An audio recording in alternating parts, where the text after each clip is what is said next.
Sunrise. It has been sitting here taunting me all morning.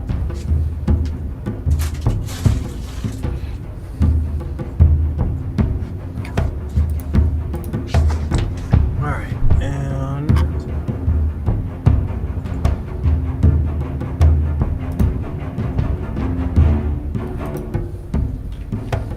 Oh, I probably should have asked this before we got started. We're missing 3 members of your guys' party. Are you comfortable running with the 4 of you? And I will... Oh shit, we're down... I thought they were just late. Oh, hell. Eric's not coming. Chris is having... or rather said that he might not be able to make it today. I'm assuming since he's not here yet, he's not coming.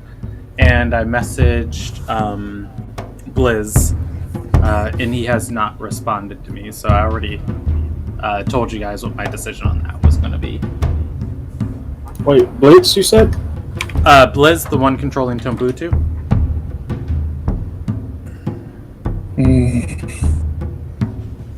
Isn't he here? Blitz Freeze is Jordan. Oh. The player controlling Tombutu, his online username is Blizz Tashio. Okay, sorry about that. I thought you were saying Blitz. I'm fine with continuing as is. Yeah, okay. Same. If it's a situation that 4 people can handle, then sure. Well, we can only miss so many sessions. Yeah. Because people can't make it or whatever. Yeah, Eric told me he was going to not be able to make it tonight because of his birthday. Oh. Is acceptable. Alright, so we will get started then. And I'm feeling very confident about my decision to level you guys up to level 5. For everybody watching or listening to this right now, in between episodes, we moved everybody to level 5 just because the campaign is proceeding a little bit slower than I had hoped. Just between the limited amount of playtime that we have and having to cancel sessions, the party's a couple steps behind where I'd like them to be. And for the ease of my mind, I just moved everybody to level 5 so that they're kind of appropriate with the expectations and the things of their characters as they go through the settings they're traveling through. So, we are going to get lay started tonight. Let's turn on some cool music in the background. We'll start with a fire song. That's a good one. All right. Welcome to the Ilderon Tales. This is the Gladiators, session number 11 of their campaign. We have half of a party tonight, but we have just over half the party. Elizabeth, Zeeth, and Regus. I will be are here tonight, and I will be controlling Tombutu, Malise, and Brewbark. If you are tuning in for the first time, we are playing Dungeons and Dragons. It is a role-playing game where anything can happen, just like the Ellie Goulding song. We are playing in a homebrewed campaign setting. It is this right here, the world of Ilderon. If you Google search that, we have a wiki and we have a website, and you can read about the story or you can read about the world. It is a cool campaign setting. If you're under the age of 14, consult your parents before proceeding. This video is not for you. And finally, if you are tuning in for the first time, I don't read the Discord chat. Or I do read the Discord chat. I don't read the YouTube chat. It's ridiculously difficult for me to see. There's a link to the Discord in the description. Join the Discord. You can type in the live campaign. I can see the live campaign. And yeah, for the most part, if you want to contact us, that's the best way to do it. Let's jump into the recap. If you are following the channel somewhat, or somewhat, or you're new to the channel and you see that the Gladiators just played on Tuesday, we're back on their official session date, playing D&D. So, Yay! yeah, Tuesday was a super nice, super quick session. The party, it was the 24th of Noble. The party rescued Kraz. For rescuing Kraz rewarded the party with a bit of extra gear, a couple knickknacks, a couple trinkets, a few gold coins into their pocket. Effectively, the entire party got 2 loot points to spend as they wanted. And the party then went about their own business inside of Soromangan, resting for the night, waking up the next day, realizing on the 26th they had a couple of days to spend in town before their next pressing obligation. With that, their patron, Tayden, stepped into... Well, before that, they went and talked to Zen to confirm that their debt and deal was sealed and paid off. Excuse me for the burp. Zen confirmed that was all of the business he had for them, and if the party wants to make money until their next arena match, to contact Zen, as he contracts work out to many different people inside of Soromangan. Not only does he handle deals for the Ruby Shadow, he also handles bounties from the Mencius Manor, or the Mencius Palace, whichever one you want to call it is. Low key a palace on the top of the hill, or high key a manor on the top of the hill. Either or. In either case, the party said their goodbyes to Zen as they were leaving. Brewbark noticed some people that looked familiar to him. However, because of his amnesia, he could not recognize him. They thought he was a person named Waylo, indicating that he was with a band of pirates that they had a run-in with. After talking back and forth with these people for a few seconds, they realized that Brewbark likely wasn't Waylo, and Brewbark had no idea what this name was or what it meant, and he sulked off sadly. From there, the party went on a shopping trip, or half of them did, with XV, C's, and Zeeth going to get some different stuff from the town. Zeeth was followed. While he was followed, he was tailed by a fan. The fan asked him to sign a sketch of him that she had been working on, informing him that she was in town for mercenary work with her father and that they are staying at the Temple of Amira inside of an area of town known as the Songs. The party has been there before already. Moving from there, she gave the Zeeth another sketch to ask the rest of the gladiators to sign, and fangirled about going to see their next arena match. The rest of the party met up inside of the tavern.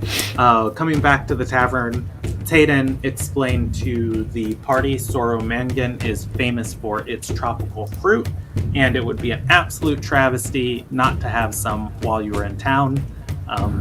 She bought the last couple mangoes of the harvest that were available, and she began passing them out to everybody inside of the inn as a kind of a celebratory thing and hyping up you guys as gladiators to fight.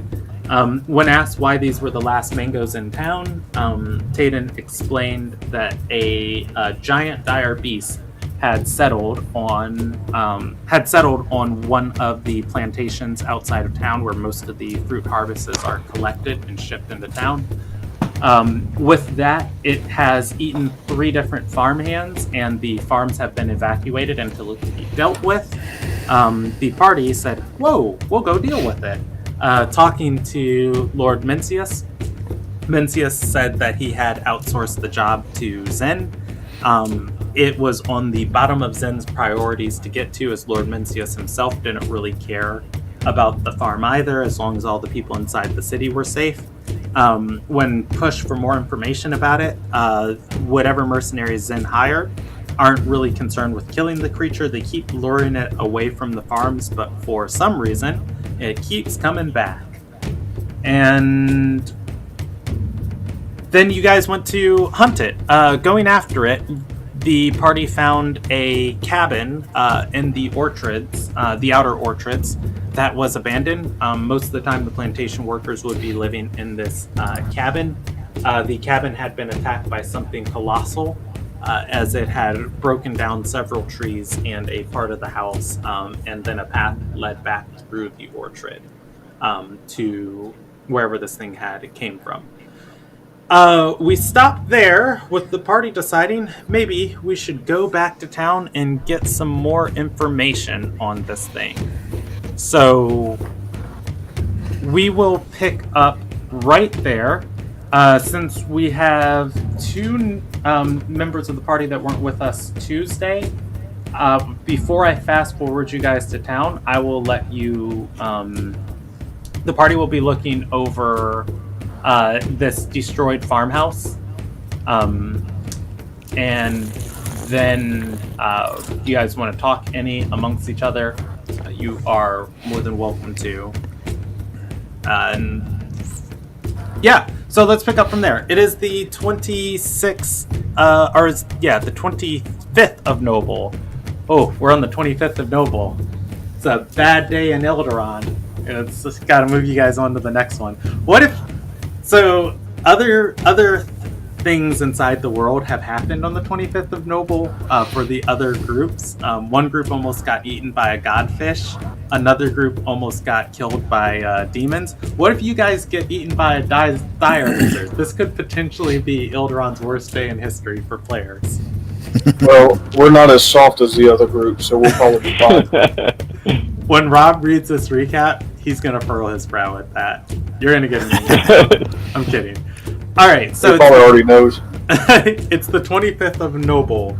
You guys are outside of Soromangan. Outside of the orchards is nearest the town. All of these tropical trees and different plants have been planted and arranged to be tended to. The further you get away from town, the more thicker and uncontrolled this plantation gets. As areas of it get logged down, areas of it get planted and seeded so that the trees are orderly. Not all the areas have been touched. Sometimes when areas get too harvested and too farmed, they leave the land for a couple years and let everything grow over it. So you are on the outer stretches of the town, moving into the outer orchards. You've came across this farmhouse. The farmhouse is abandoned. Side of it is broken in. The trees are all broken down. The whole party is together. What do you want to do?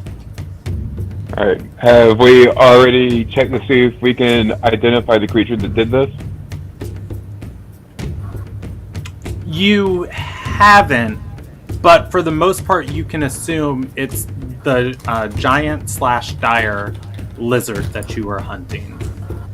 All right. Can we decipher which direction it came and or went? Yeah, definitely. Let's see. So you would be coming into.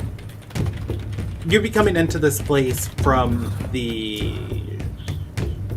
You would be heading northeast, which means you'd be coming into this area on the southwest side, if that makes sense. Looking further, this thing trampled a path heading straight east, forming a path into a different part of this orchard. Okay.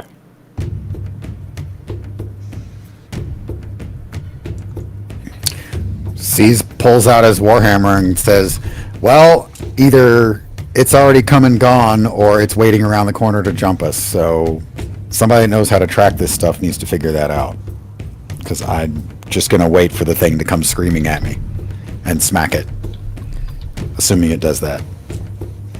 XP wants to check the house to make sure there's nothing important or valuable left in there. I can track. Cool, do it. I can try to track. We'll see. Do we want to check the house first? Check? Well, I'm less inclined to loot somebody's house and more inclined to make sure there's not somebody cowering under a table in there. I mean, that's also a better thing to look for. Okay. So, roll an investigation on the house. Yeah, definitely.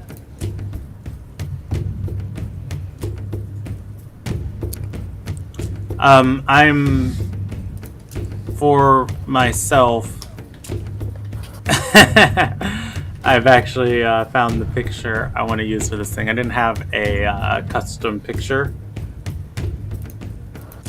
for it, and this is perfect. Oh, all right. So you are investigating the Lay House. Oh, with a 23. All right. Let me pull up my notes of this house. All right, section. Okay, so you are going into this house. This is one of the areas where the fruit would be packaged and shipped back into town. There's a attached to this house. There's a set of stables that would hold creatures and beasts of burden for pulling large sets of or pulling carts loaded with the produce into town. I'm going to split your investigation check.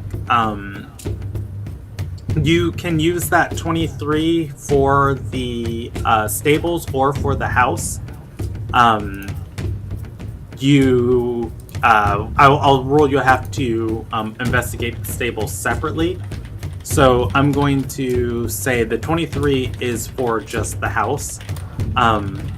Going into the house, looking around, there are different barrels and crates and things that have been broken, have been tilted over, and you are going to see stains on the wall, floor, and barrel.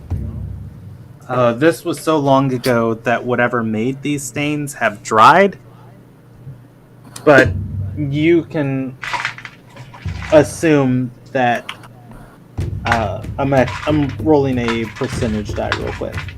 You can assume that these likely came from the creature. Oh, you don't find anything inside the house particularly of value that is left. I'm gonna say with that 23 investigation check, because you rolled so well, you're able to tell just like looking at the way these stains are on the wall, they're on the floor, they're on the barrels, that the creature was probably too big to fit inside of this house. Whatever it was looking for or doing here, it probably did with its tongue, sticking it through the massive hole in the side of the wall that it made. And that hole is easily the size of XV in height and width. Like it would be this hole would be like easily 6 feet tall and 6 feet wide of like broken in through the wooden wall. That's a very big tongue.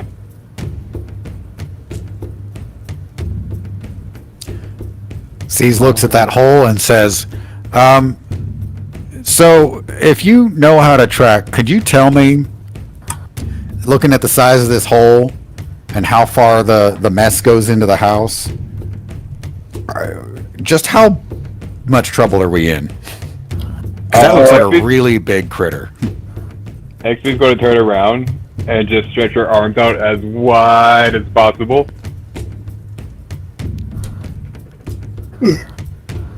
Okay. So I guess watch out for the tongue, and if somebody gets swallowed, then don't let this critter out of your sight. We need to cut them out, because that could happen. What does the survival check get me, Brandon? Oh, you rolled a 22 survival. You're rolling to track the creature. It went that way. You point at the broken line of trees. Okay. Are you trying to gain any information from it? Go ahead. Yeah, as much as I can. Okay. What would you be trying to glean specifically? The size of the creature would be good. Is it? We know it's reptilian. I mean, okay. That's a good question for you.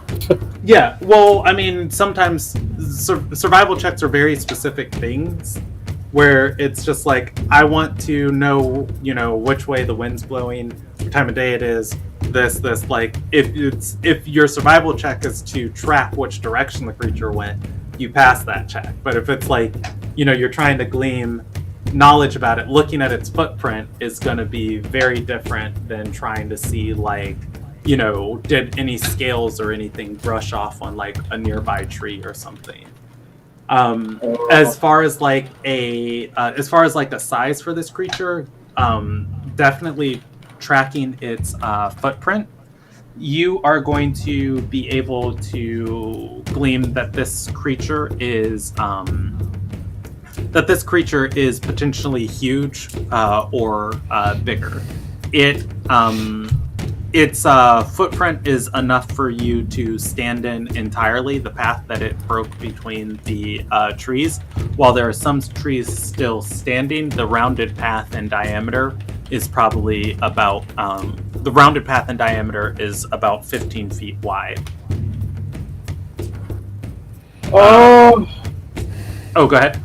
I was about to say, this is bigger than any creature I've personally dealt with, so we're in a lot of trouble.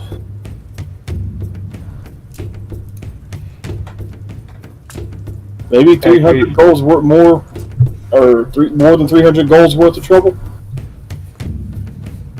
Well, if it's that big, maybe we can kill it, drag it back to town, and sell the meat or something. Might get a good price on the skins. 15 feet in diameter. How are we going to drag something that big back to town? Horses. You have horses? No, we can hire horses. XP is going to mumble, "We have a robot."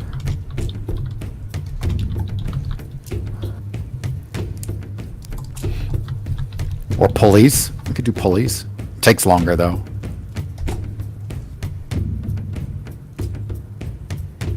All right.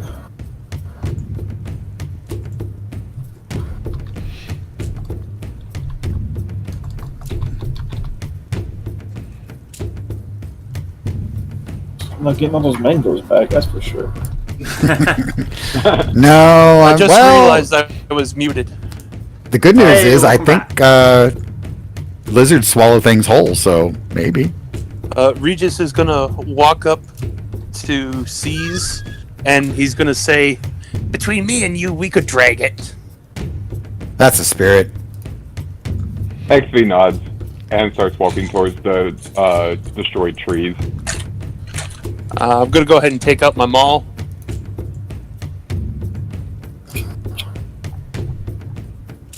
Okay.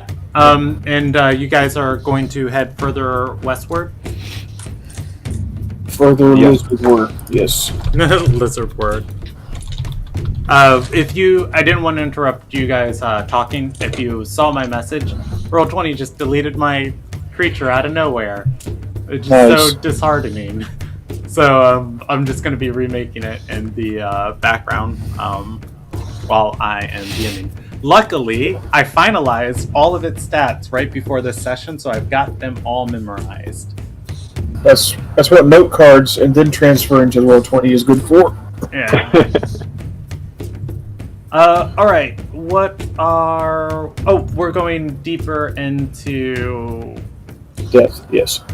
Yeah. All right. So I don't know what's going on today, but this is fine.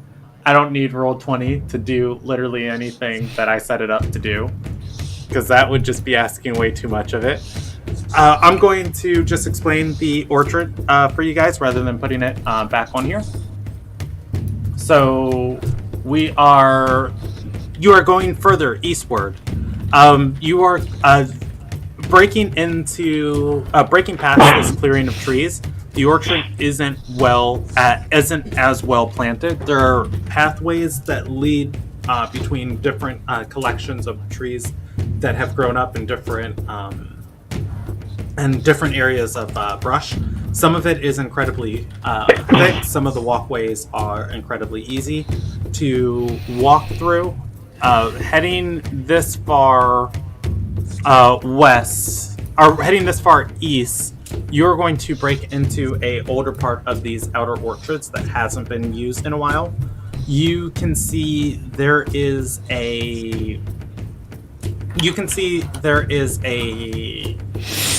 slab of stone here that comes out of the ground and points down these two different trails, pointing towards two different areas of the farm, gesturing or with text on it that reads to two different types of fruit being grown. You can see northeast here, the creature has moved past the slab and cleared another area, breaking into another section of this plantation. The area you are in, the trees are so tall, in so much as they are providing a small amount of, a large canopy that is causing this area to be shrouded in dim light. The slab that is pointing to two different areas from you guys is 5, 10, 15, 20, 25, 30, 35, 40, 45, 50, 55 feet northwards. This trail extends out this trail weaves and extends through this plantation, both south, northeast, and northwest. Or northeast, northwest, and southeast in each direction, weaving outside of your vision as it turns off and you can't wholly see down it. Alright, so in other words, we came to an area with 3 different directions we have to choose from? Yeah, 3 different directions it leads in. The creature has broke through to the northeast, creating a path of its own. The main thing is you guys have gone into an area of the orchard that you guys have gone into an area of the orchard that is not isn't currently being farmed. It's been a couple years since they've tended this area, and you guys are in areas of dim light. Okay. Well.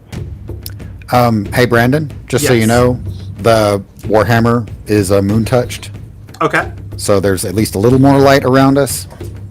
Okay. And it's not because I think it's midday. Pretty sure it's midday. Okay. And so it's not dark here. Just sunlight isn't hitting the floor. Yeah, I get it. It's just we're in an orchard and lots of shades. This is more like overgrowth. So we're in like a tropical forest. Gotcha. Okay. Well, XP's going to follow the giant carnage because that seems to be the fastest route to the monster. Okay. I think we should all stick together. XP turns around and cocks her head to the side like, y'all ain't coming? No, he's Regis right behind is her. coming. Okay. Hell, Regis is kind of like at her side so that he can charge even sooner. Oh, I thought you said that out loud, like in character. Okay. And again, to just make sure I'm giving you guys the proper descriptions to your characters, you come into this area of the orchard. You're following this trail of destruction from the creature from the farmhouse that was attacked. It has been a long time since that farmhouse has been attacked, as this creature has been posted up here, presumably for not posted up here, but has been in this region for presumably a few weeks, waiting for this to be handled. Well, not waiting for this to be handled, but obviously, causing terror on this. These orchards stretch around the entirety of the town, so there are different sections of them that get farmed. All of them were evacuated because this creature is moving about them and just, attacking and eating farmhands. So that destruction from the farmhouse isn't like recent, of just like it was just here 5 minutes ago. The saliva on the wall and everything like that had dried as if it had happened a while ago. Stepping into this area, following that path of destruction, the path of destruction extends past the stone slab. It is not a trail that goes straight through from here to the stone slab. When you guys go northwards, following this trail, this is very apparent to you guys. Okay, so Brandon, Yes. I'm assuming we are following the trail that the creature left leaving. Are we Yes. following the trail that the creature You're following the came trail from? the creature left leaving. The direction it Okay. headed after it attacked the farmhouse. Okay, so, I feel like we are on the right track then. Okay. Who's leading the party?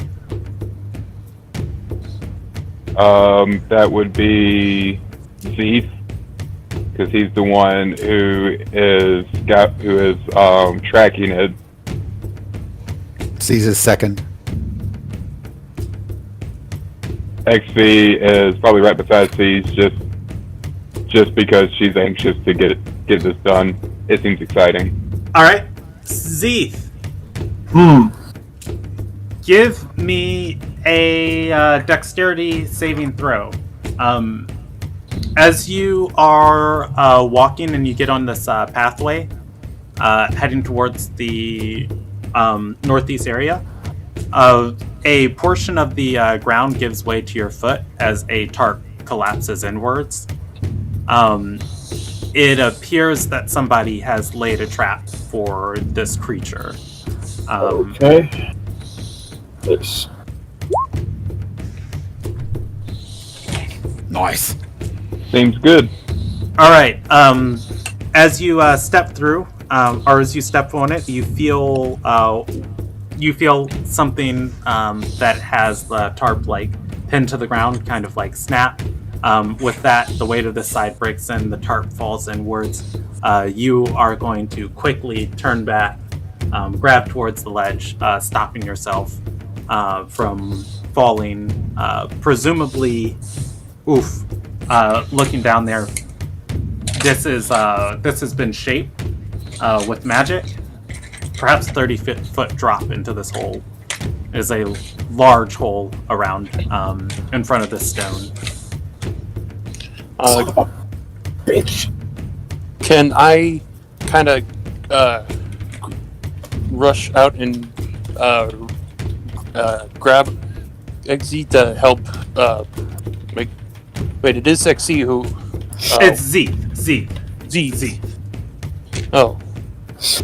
Yeah, so I'm gonna kind of dash forward a bit to help grab Zeeth so that they don't fall in. Okay, yeah, he's clinging to the side of this pit trap.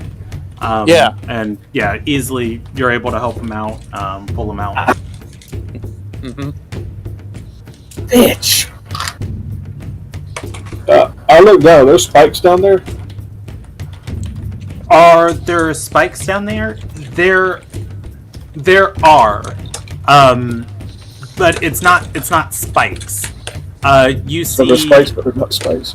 Well, you see portions. You see portions of wooden struts sticking out, but they are blunt on the end, jutting out in different areas. If you would have fell down here, you would have taken falling damage. If something else would have fallen down here, they would have been bludgeoned by whatever these are. It is a trap that really would have hurt a bigger creature, perhaps knocking it unconscious. It is a trap that it would inconvenience smaller creatures. You would fall around these struts. I'm going to pat Regis on the shoulder and say thanks. There's what now? I said pat you on the shoulder and say thanks. Oh. No problem. I couldn't quite make out what you said. Sorry, I'm not too. I raised my volume a little bit. Alright, so can we just go around this hole then? Or Yes, you can. Going around the hole, moving into the northeast part of this area. There is... What is...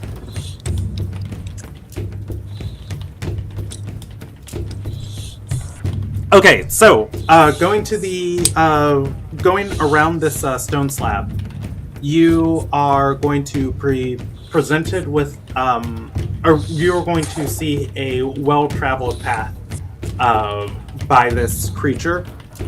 You see multiple areas of where the brush has been broken in. You see this flora has been trampled. The creature's large footprints all head eastward from this section. There is another path northwards. Along this path northwards, let me roll one die. You are going to see there is another small, or there's a smaller version of this pit trap northwards that the tarp has been collapsed inwards. You can see there is a tree with a rope on it that has been tied and bent down. And you can see that there's chains of something that was tied to this tree above the pit trap. Just looking along this path further, you can see northwards there is more bait and more lures leading along this path of whoever is trying to trap this creature is trying to lure it up this path. That said, the creature's the path that you are currently tracking heads eastward.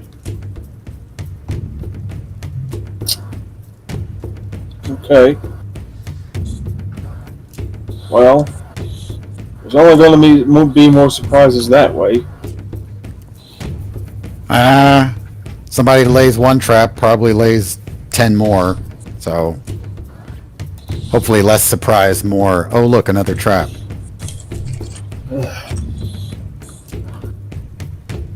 Alright.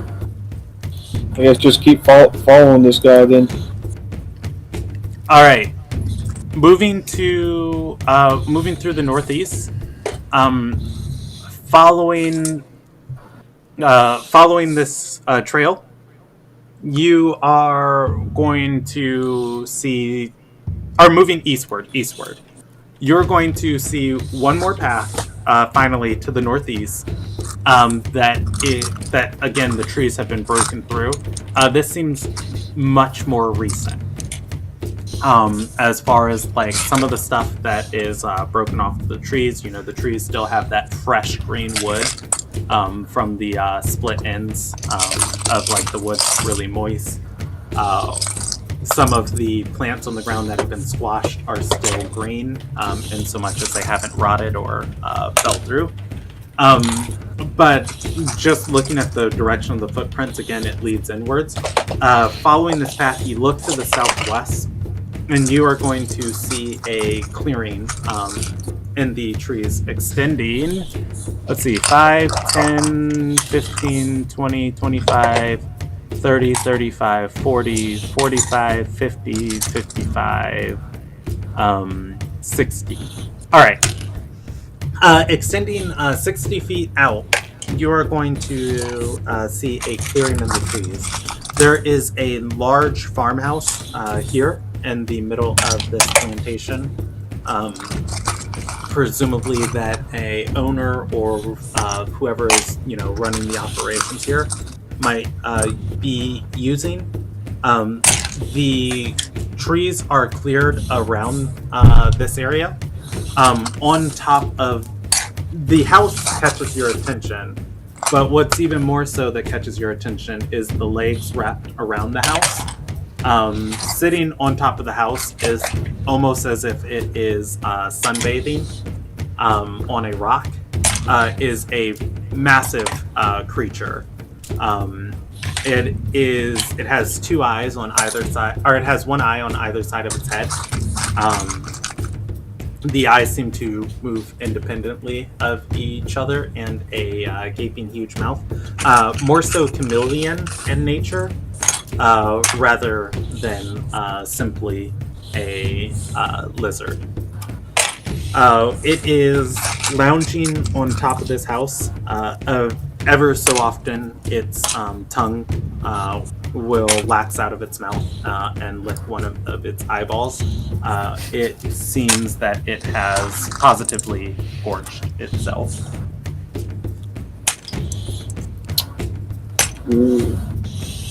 Oh, it has the opportunity to roll a perception check, looking up the path towards you guys.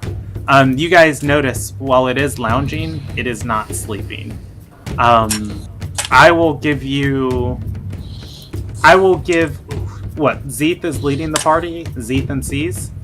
I will give you guys the ability as a reaction to make a stealth check of just like kind of a get down, as you see it like slowly starts raising its head and looking in your direction. Ball.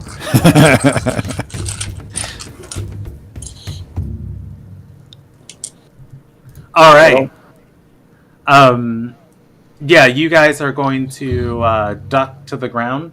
The creature has clearly seen you. It raises its head in your direction. Do chameleons growl? Type of warning.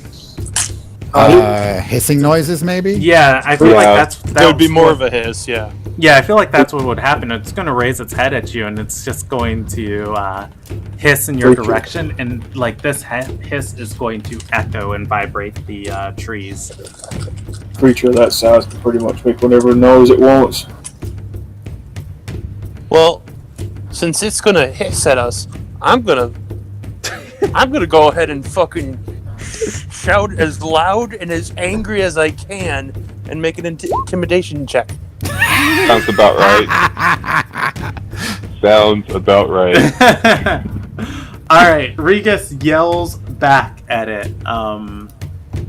I had an image I was going to use for its icon. I'm just going to put this in the Gladiators chat because I went to the character sheet and was like, oh cool, I'll just put this on the monster that I made, and then surprise, it's gone. So just put it in the Gladiators chat of kind of like how I envision this thing. Okay. All right. Go ahead. I remember I had an inspiration, but for some reason, it's gone on my character sheet. I'm how pretty about sure this? Eric used it last session for something. Son of a! C's will take a help action on that one and yell with him and slam his hammer into his shield. Just Make trying extra to ward noise. thing off or trying to get it to come after you guys? Oh, I'm about to charge the Trying to get it to shit. hesitate. All right. Osphorigus, roll me that intimidation check, but just roll it once. I'm not taking the 13. You've been granted the help action. Thank you. I'm taking whatever the second one is, and we'll take the higher of the two, the 6 or whatever this one is. All right. Yeah. Oh shit! Oh shit! Oh, You No, guys, go ahead. oh, I accidentally closed the tab. Oh, don't worry. I'm having Roll20 issues too. Go ahead and just open it back up and it'll be fine. It's a 10 that you ended up rolling. And you and C's are going to begin doing the... let's make loud noises and scare off the creature thing. Scare the animal. More so, this thing is going to... hiss one more time. Roll. This time, its hiss almost getting these deep bellows of a roar into it as it goes. Phlegm spraying towards you guys, but not much landing anywhere near you, as it's well over 60 feet out. At which point, you guys can roll me a charisma save. Charisma save. Who the fuck even has that? I do. God damn!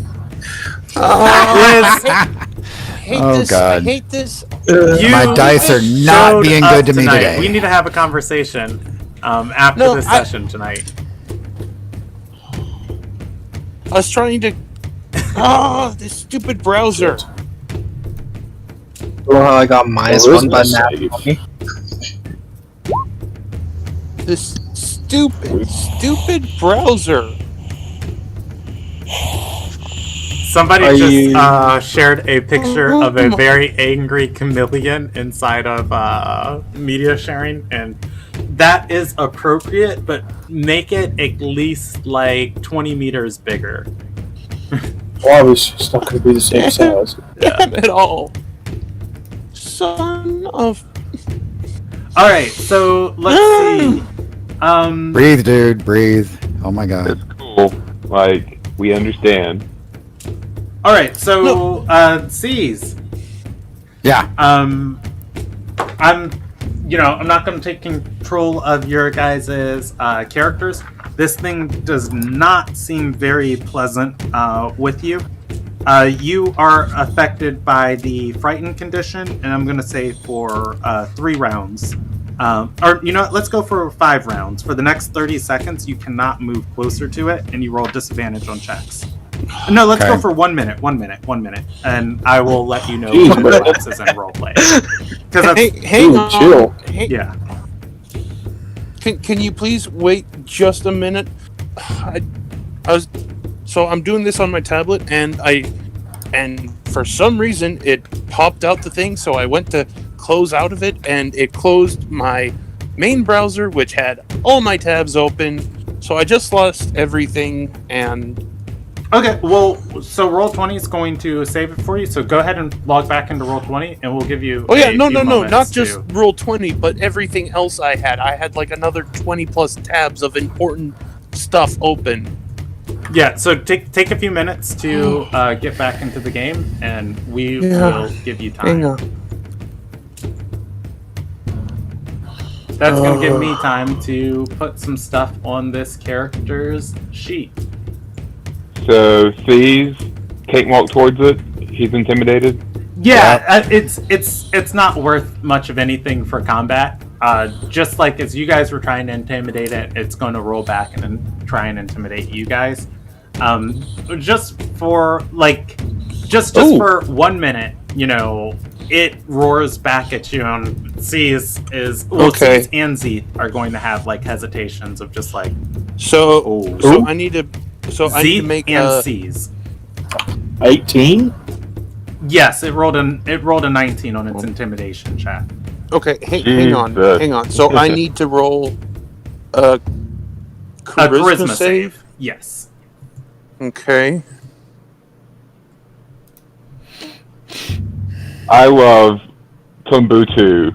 Has to roll a 20 to succeed on that save, and manages to roll the 20 to succeed on that save. And if you guys are wise, and you just wait a minute before you go in and attack it, the fear is going to dissipate.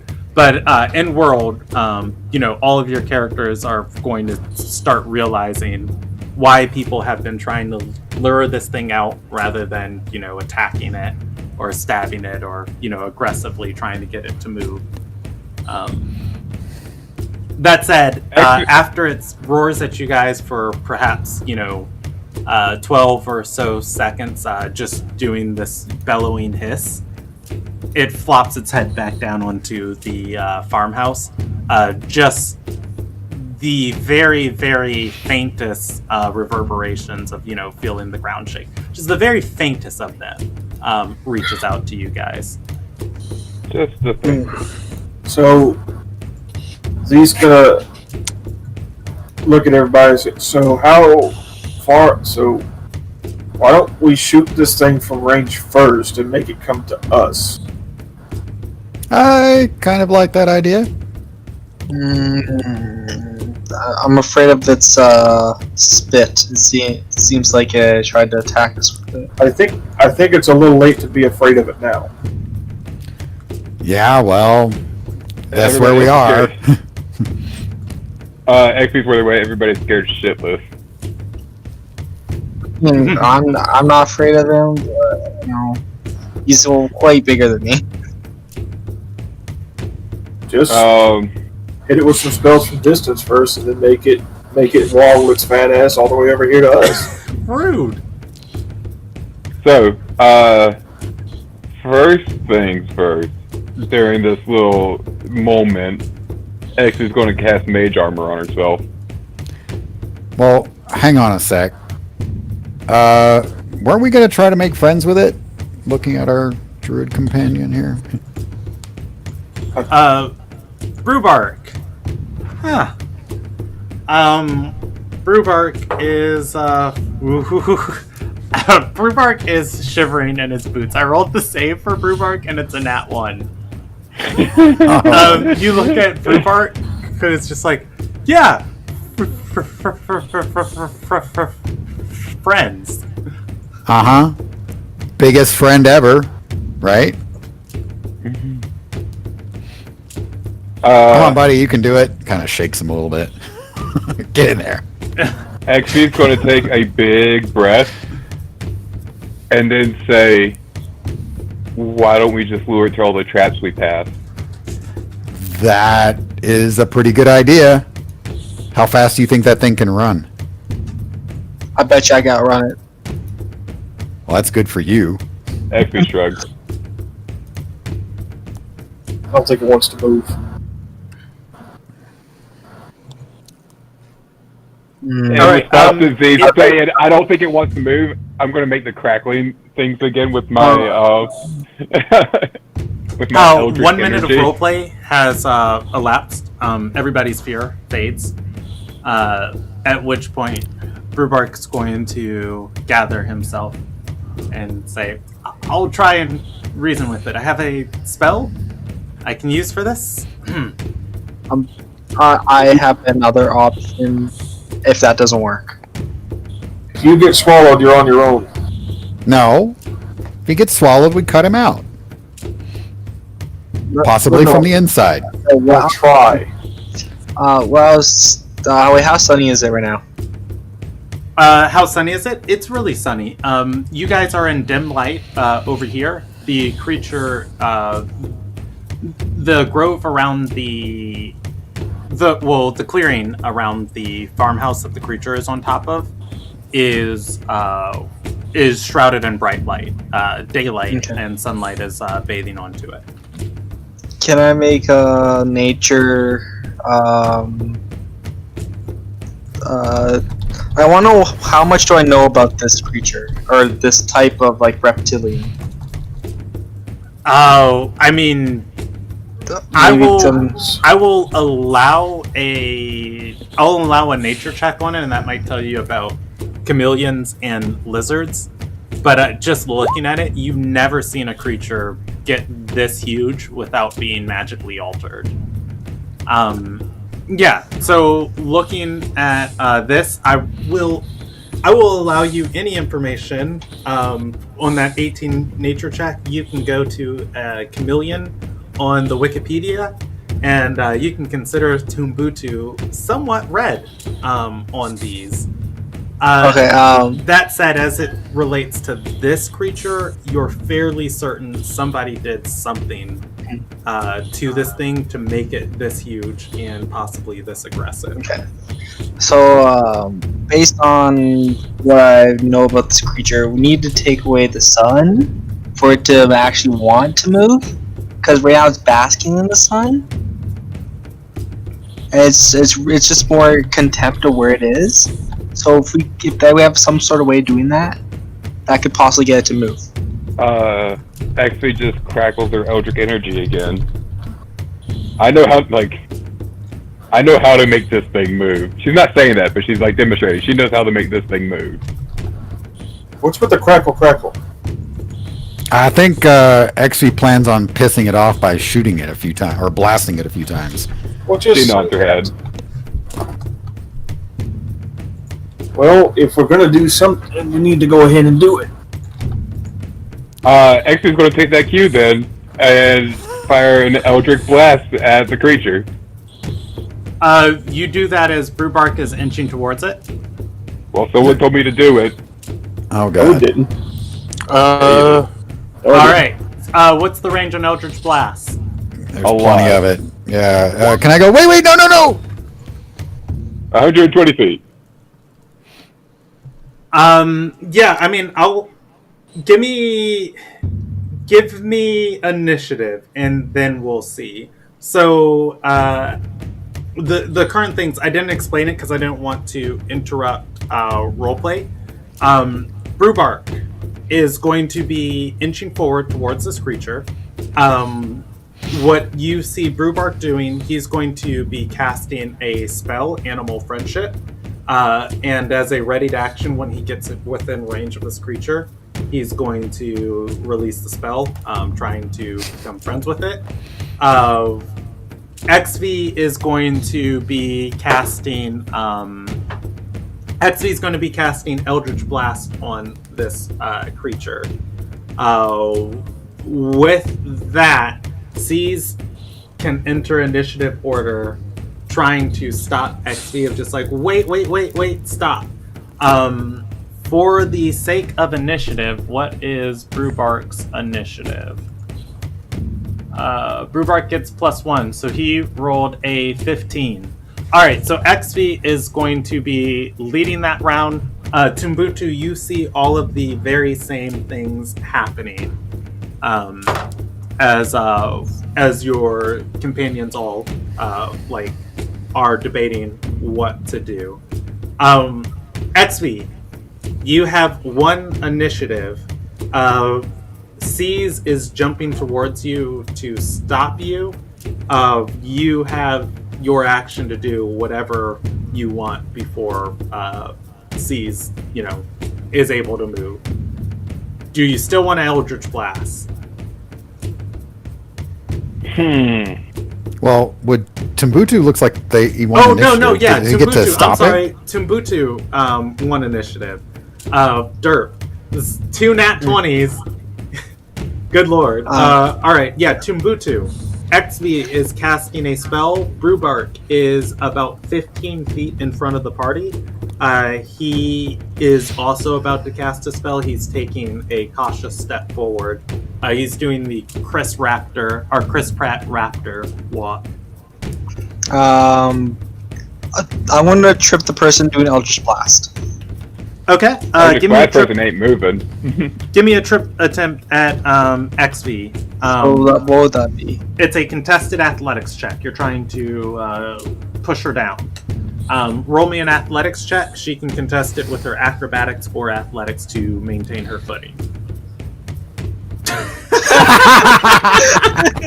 All right, XV, you are on your butt.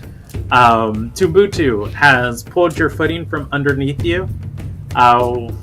Seize is jumping up to also stop you. It is your I'm assuming turn. that the Eldritch Blast just fires straight into the air. Because where I'm aiming, it's now aiming upward. Is that how you want to roll it? Yeah. Okay, that's fine. Yeah, XV's Eldritch Blast just shoots off into the air. At that, Brewbark is going to continue cautiously approaching. He cannot take the... Well, I have to read how readied actions work. Give me 1 second. Readied actions with spells are weird.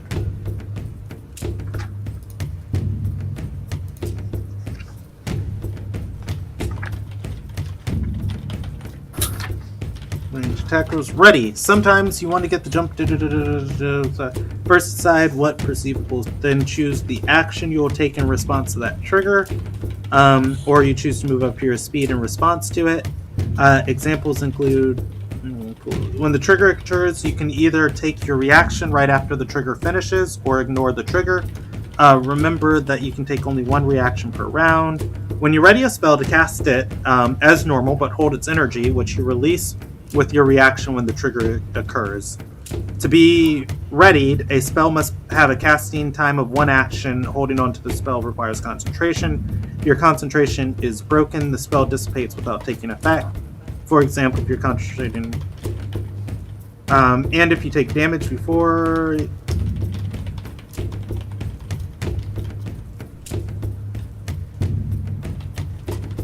To do so, to ready an action lets you act using your reaction before... Okay, so there's the text. Before the start of your next turn. So he has to continue to keep that spell... Or he has to continue to keep that ready.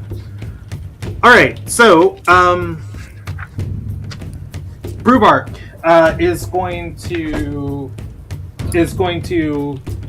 continue to move forward because he can't take the dodge action and keep his readied spell at the same time. When he gets within 30 feet of this creature, he casts the spell Animal Friendship on the creature. The effects of it,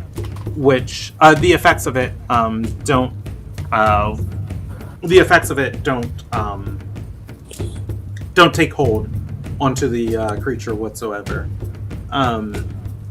Brewbart is going to look back and say, I don't think this is a beast. That said, Seize is at 7, and this creature is at 8 on its initiative. Brewbark turns to return to the party, and the creature's tongue is going to lash out from the building, extending 30 feet from its body towards Brewbark, striking into the ground, Brewbark jumping aside. A large section of the dirt is pulled back away from where Brewbark was at as the creature's tongue retracts. It happens in the flash of a second. It begins munching on the ground. That said, it is Seize's turn in initiative. Brewbark looks like he's going to be moving back towards the party as soon as possible. The creature has the ability to attack out much further than it would appear. Okay. So does it look like Brewbark has completely failed the trying to make friends plan? Animal Friendship did not work on it. Okay. It failed to target. It is a beast, or it's not a beast. Oh, right. Okay. Well, looks like it's charging in time, assuming it's in range. How far away? 60 feet before you can attack one of this thing's legs. It is lounging over a farmhouse as if the farmhouse was like a narrow rock. Okay.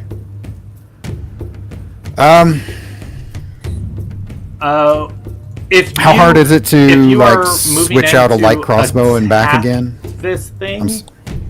I'm sorry. Go ahead. If you're moving to attack this thing, Yeah. how would you feel if I put us all on a combat grid? Sounds good to me. Okay. Go ahead and ask whatever you're about to ask. How easy is it to swap to a light crossbow and back again? Or swap to a light crossbow, fire, and then swap back again? You can interact with one item for free on your turn. So dropping your sword and shield to the ground, and drawing your crossbow would be your free action. Doesn't cost anything to drop your weapons. The one item you get to interact with for free would be pulling out your crossbow. Picking up your other items is going to cost movement. Okay. He'll just like move forward and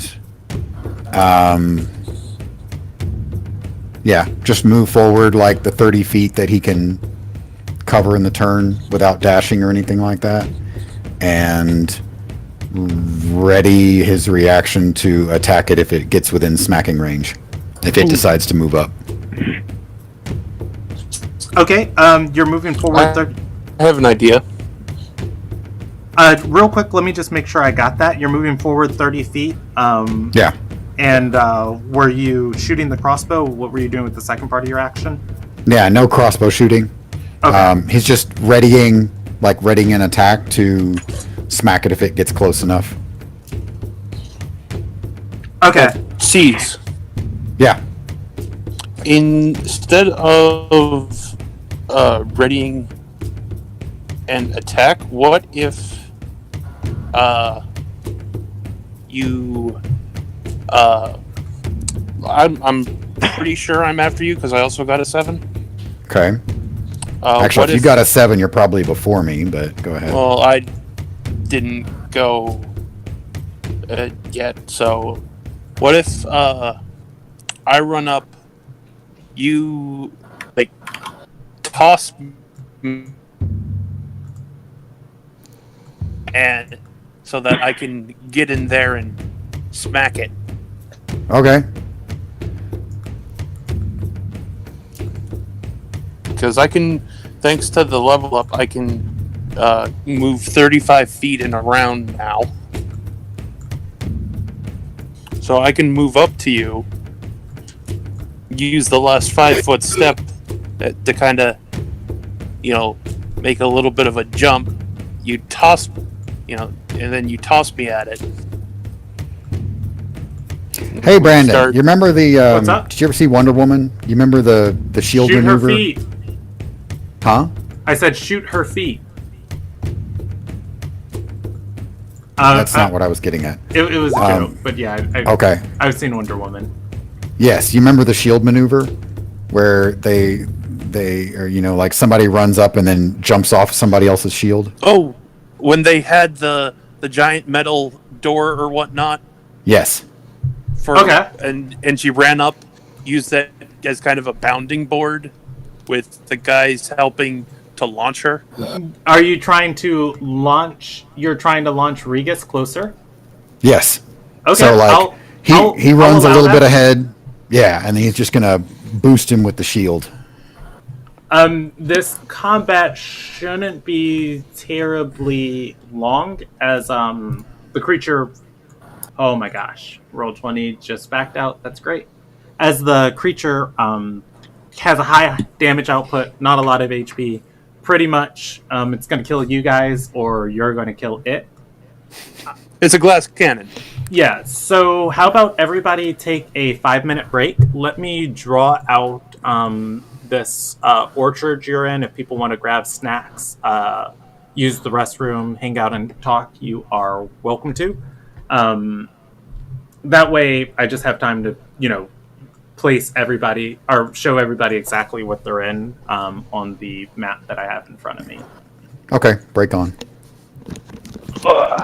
Sure. So let's see. I hope you don't mind the kind of hijacking of your ready to attack.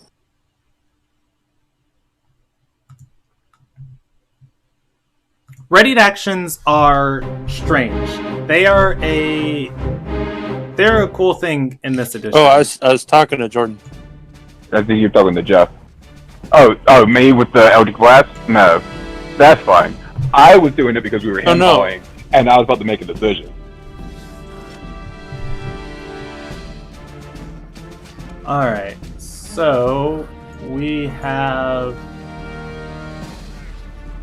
Just as an FYI, like just for future references, guys, if I feel like we've asked the exact same question like 3 or 4 times, the next time someone asks that question, XP's going to do something.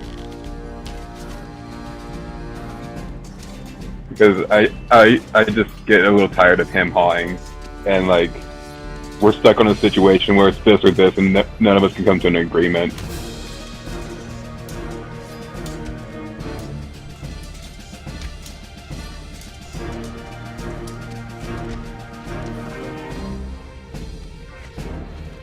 Am I still connected?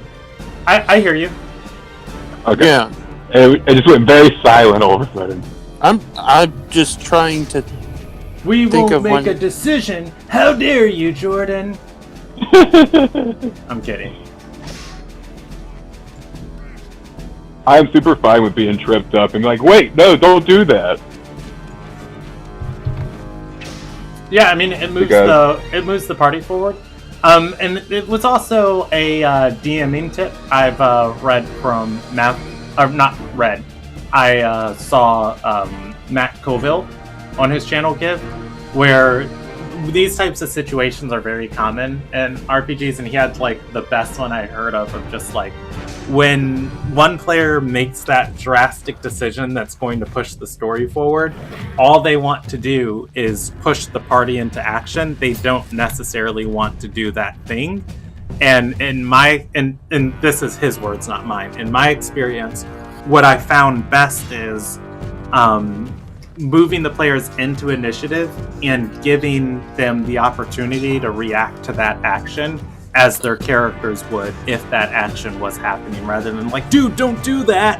And it's just like, oh my god, dude, don't do that. And you get really cool moments. And so I've used that a couple times before in Ilderon, where it's just like, oh, I'm tired of this. I'm just going to light this bomb. And it's like, you see this guy lighting a bomb. Oh my god, what are you doing? What would your character do? How quickly can your character stop him from lighting the bomb? And then normally, once initiative started, the party thinks like, what's the best options available to us? Let's just go with that one and move forward. So Yeah. I don't hold anything against you. I thought it was a good move. Yeah.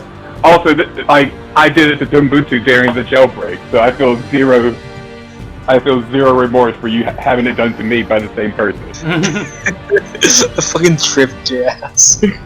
Can one say that this is karma?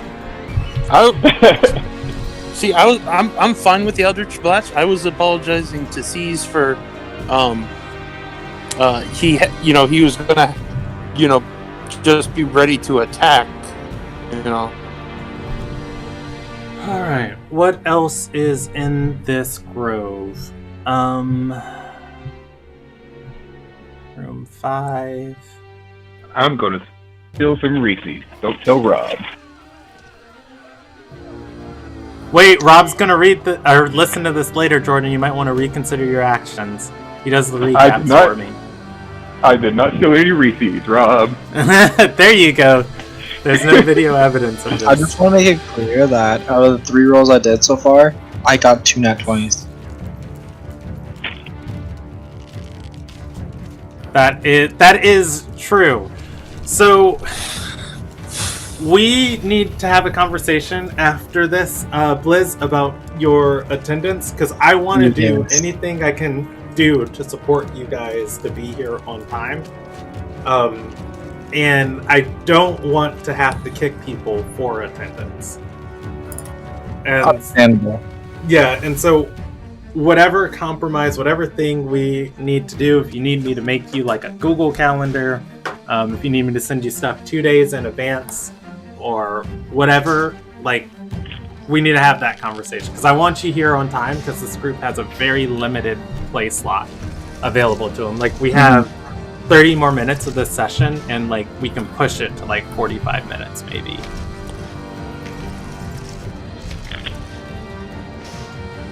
Alright, so that is this. I have an additional room here, but I don't have anything listed as what I put over inside of that grove, so that's fine. Alright, so the party is here. Brewbark got within 30 feet of it. So right there, and it made a tongue attack at him. So 30, he's one square closer. Alright. C's moved his full movement. Which one is C's? I believe this is C's. This is the entrance to this grove. So I will put you guys all just a little bit closer. XP is at least 120 feet away from the Okay, creature. I'm not going to draw that. fired. I'm not going to draw that part of the map, but I will describe to you what it's like. Because I was just saying that because I fired an Eldritch Blast at it, so I had to be within Eldritch Blast range. Oh yeah, 120. Well, I was just saying 120 feet is just off of the map, but yeah. Yeah, That's right. it doesn't matter. I'm not that far away. I was with everybody. It's just I couldn't tell by the size of this map because it looks huge. How far 120 feet was? All I know is I'm beside him because I tripped his ass. All right, so this creature is lounging. Oh yeah, that would make sense. Tumbutu is beside XV, right there. Okay. If you guys have headsets on, if you can start getting back to your computers, we'll be ready to play in a few minutes. I am going to input everybody's initiative. 17 for XV. Z, you see your opponents, or you see your allies charging towards this creature. If you want to enter initiative, you are more than welcome to, and you'll move this round. 14. Right, 14. C's is at 7. Malise is going to join the charge. Actually, let me just click his character and then click initiative.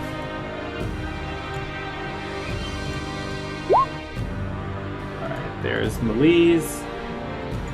Regus is at 7. Tumbutu, I believe, is at 24. 4. Brewbark entered initiative at 15.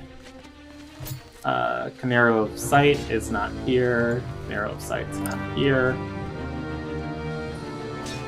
Please, I believe that's the whole party. And Lay Creature.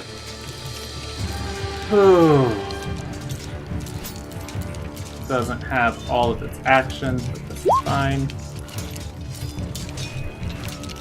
It was in at 8. Alright, and sort.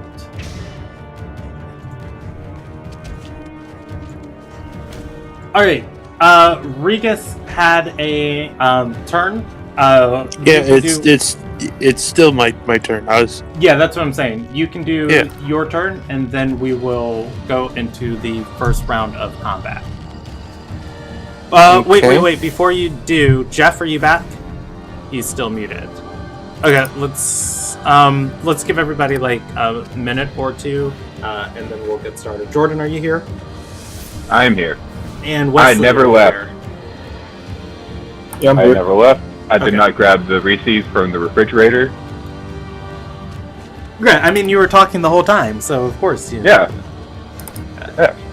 easy peasy. I don't have wireless. It's not like I have wireless headphones or anything. All right, the party versus the nomnivores. So the reason I'll be real frank with you guys. The reason why I think the things got deleted earlier off of Roll20, I was doing stuff and it made 2 copies of it. I literally had 2 nomnivores to move around and 2 of the map before the session, and I was like, well, I don't need 2 copies of it. Why would you even make a copy? And I never told it to make the copy in the first place.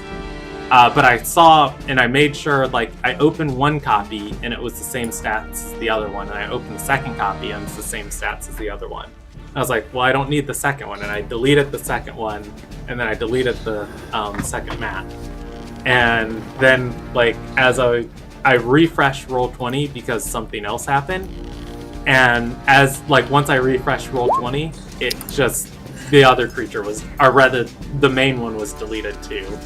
It just, like, glitched and showed 2 of them, I suppose. So I might have accidentally deleted it myself, but if I deleted it myself, it was because it was a visual bug on Roll20's side. Gotcha. Okay.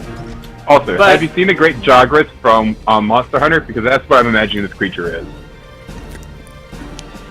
I have not. I'm not certain what that is. I'll dig up a picture and send it. Yeah, I was just thinking of, like, what lazy tropical fruit-eating, people-eating creature would be in this region to be messed with. All right, Jeff is back. Cool. Let's jump into initiative. Okay, so real quick, Jeff, things I didn't describe around the house. There is a large tree, like one of those big family trees to the north of the house. It can provide partial or total cover depending on, who's hiding behind it. Moving up and down the hill towards it, its squares are counted as difficult terrain. Otherwise, you are in an open orchard, and there is a small patch in the grove, which in my notes I said, make sure extra grove, and I don't know why I put that there, but hey, there's an extra space down there.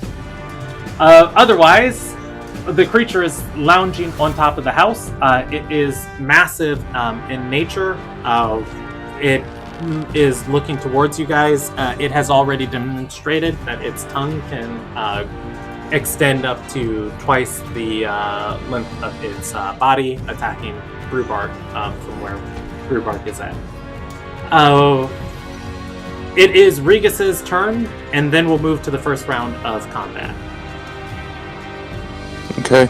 Well, just I posted 2 pictures in the Gladiators of a great Jargus. The first one is when its body is inflated and it's engorged. The second one is it normal. That's beautiful. Like that with teeth and a giant tongue. It does it have has teeth and a teeth. giant tongue. Oh, cool. Yeah. Now it doesn't have like a 30-foot tongue or anything like that, but it does have a sizable tongue to it. Yeah. All right. What do you want to do with your action before? Anyway, yeah. So, like I said, I'm gonna move 30 feet up to seize. I'm gonna go into a rage, and then I'm gonna shout, "Chuck me at him!" Okay. Like that. I accidentally had your and Caesar's picture mixed up, so I'll put you there. And Caesar's there. Caesar's ready in action to throw you. Yeah. How much does Regis weigh? Halflings, by the way, their weights are normally between 20 and 35 pounds. No. Hang on. If you don't have it on your sheet, you can just let me know right now. I thought I did, so that's what I'm checking.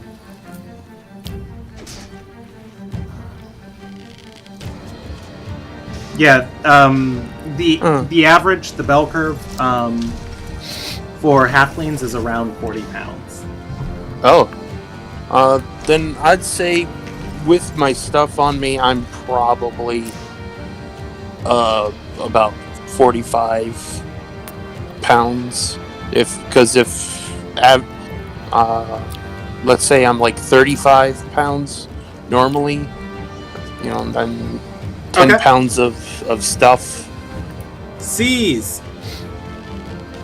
Give me an Yes. athletics check to yeet Regus towards That's a pretty this good creature. yeet. The total weight with the equipment counts for your body weight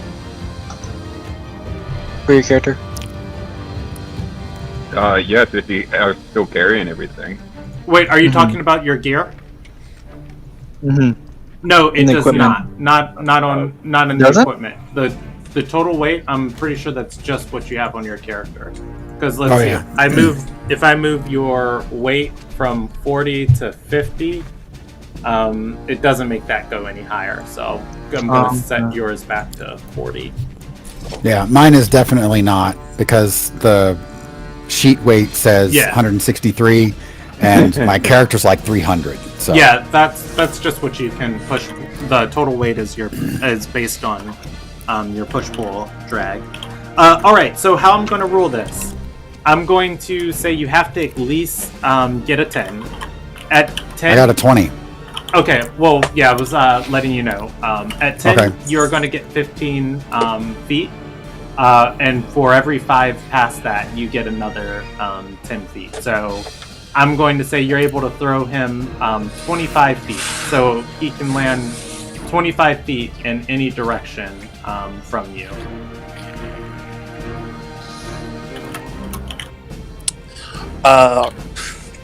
Could I roll an acrobatics check to make myself more aerodynamic while mid-toss, so I can get that extra couple feet so I can smack him? Okay, so you're trying to get... Did you use your action this turn? No, I haven't. Okay, so I will let you, and that will be your action. But rather than that, because if you're trying to hit him this turn, I'll say you can make a dexterity saving throw and try and roll those last 5 feet towards him. That would mean C's would have to throw you into one of these 3 squares, and then you could roll the last 5 feet to either of these, and you can attack its leg. Oh, I was trying to have him launch me up onto the thing. Well, unfortunately, it doesn't look like we have the range for that. So Yeah, it's on a house, and the house itself is about 20 feet tall. Its legs are lounged over the side of this house, and its belly's pressed against the roof. yeah, we'd need to have been do that launch about 10 or 15 feet closer to be able to get up on top. So, Oh well. it's okay. We just jumped the gun a little bit. Yep. Oh wait, I still have 5 feet left of movement. So he can. Oh just well, toss- I'm not gonna make you roll for it. Yeah. So I'll say there, and you've got your 5 feet of movement. Any of these squares right here can attack that leg. Just closest one, doesn't matter. All right. You move in. You've stepped in a pit trap. I'm kidding. Give me an attack roll. Okay, hang on 1 second.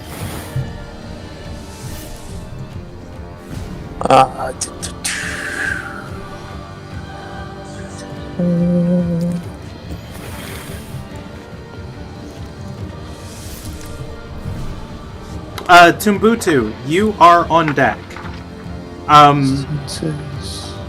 We took a moment before the session.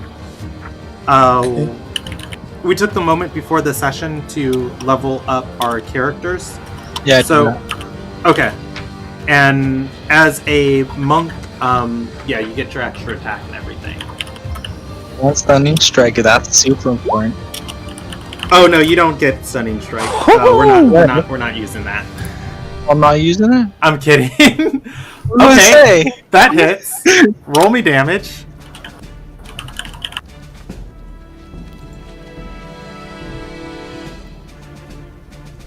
Wait, Roll me damage. wait, I thought I clicked on the damage. Yeah, both of those hit. Go into the chat and just click the name of it. All right. So, now I hit level 5, so I have 2 attacks. So those. Yeah, both of those attacks hit. Yeah. So let's see. That's 10, 20, 30, 32 points total. All right. You fly in and Right at its knee. yeah, you fly in and attack this creature, bashing against its butt, crushing whatever bones are there. It begins hissing as it looks down at you. Right in the knee. All right, Tumbutu, As I it is cattle. your turn. Step the wind, obviously, for that bonus action. Okay. Probably going to go right there. So, boink. And I will pull out my rapier and slice. All right. That's a 9. Yeah, you don't have advantage. That is going to miss on it. A second strike miss. So. Wow. All of the luck has been used. Yeah, right? All right. Your bonus action is used. It is Melise's turn. Melise is going to raid. Wait a second. Wait. With patient defense, I'm pretty sure that's bonus action, isn't it? Yeah. Or third. Yeah. Okay. All right. Melise is going to. How much movement does he have? He has 30 feet of movement speed. Thought barbarians got bonus movement speed. What level does he get his bonus movement speed at? Level 5. Barbarian. Oh, okay, cool. He is. That's level... why I could. That's what I could move 35 feet instead of the 25. Okay, he is level 5. I didn't level up his character, so that is fine. So that's gonna give him.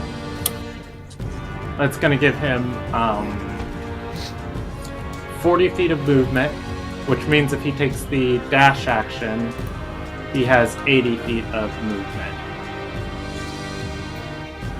Alright, he is going to move here, and he is going to activate his rage,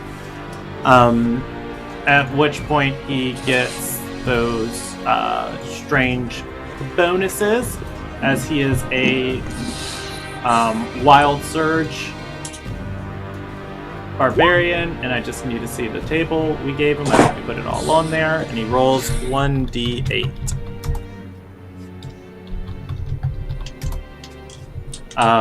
Rolling a 3. You conjure 1d4 intangible spirits that look like you in unoccupied spaces within 30 feet. If you or an ally would take damage while adjacent to one of these spirits, the spirit takes the damage instead. The spirits have HP equal to your constitution plus your proficiency. If a spirit would be destroyed by a melee attack, the attacker takes 1d8 plus. Oh, that's about the best one he can get here. That's great. Wow! Alright, with So that, 1d4. he moves into range. Alright, he's going to place one next to Rhubark, one next to Regus, and one next to Tumbutu. That is his turn. XV on deck. Would it not be... Oh, Tubutu already went. Yeah, I'm placing where those spirits are for everybody. Okay. All right. Well- At the end of XV, it's not your turn yet. At the end of Melisa's turn, this creature is going to look down and use a legendary action and make a bite attack at Regus. 17 versus your AC, Regus. That's a tie, actually. Okay, it is going to touch.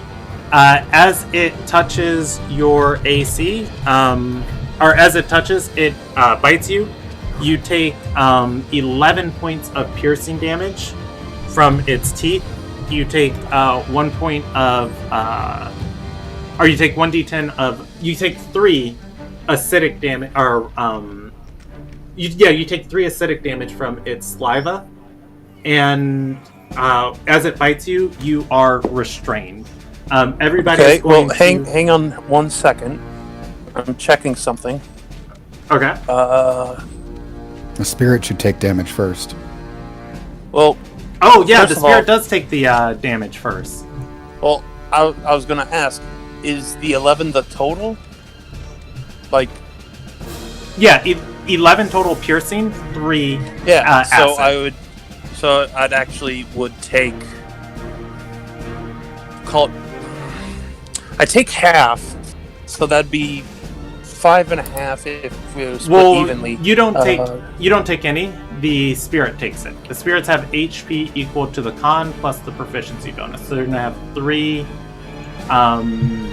plus 4. They have 7 HP. Oh. Does it roll over? It takes the spirits have spirit would be destroyed. The attacker takes force damage. Your rage ends. Alright, so they're going to take all of that damage. You see... Well, what I'm trying to figure out is, since I take half damage, would they only take that half damage, or would they take the full? They take the full, so it attacks you. It deals damage to you. You would take the damage, but instead they take the damage. So you would take 11 plus 3, you would take 14 damage. Because of your resistances, they would... Wait. Let him finish. Let me finish. You would take 14 damage in total. Because of your resistances, you would end up taking 7. They don't have your resistances. They take the 14 damage. They don't have any resistances against it. And so they take the full 14. Okay. So it is destroyed. My question was, how do you get... I thought you said it was 11 piercing and then 1 acid. No, it's 11 piercing, 3 acid. It's 1d10. Oh, 3 acid. Yeah. Oh, okay. They are destroyed. When they are destroyed, it takes 1d8 of force damage from the spirit next to it exploding. However, you are Plus con. still... plus con, plus 4, so 6. You are still subject to its restrained effect from its bite attack. That said, everybody sees this thing reach down.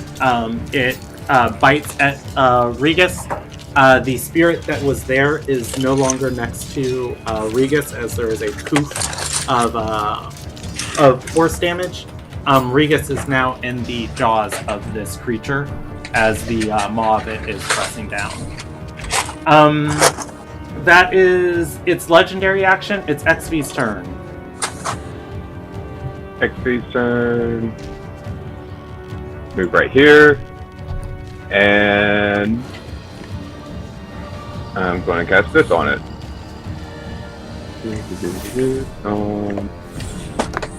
Submit. Cause fear. A construct You awaken the sense of mortality in one creature you can see, a construct that is immune. The target must succeed on a wisdom saving throw or become frightened of you until the spell effect ends. Well, that's wonderful.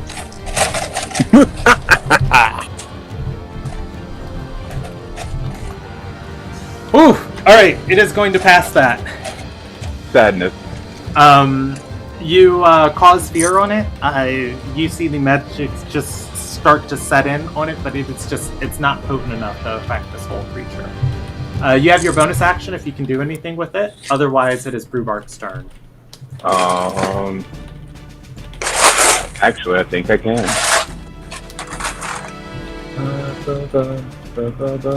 Let me read. Ow.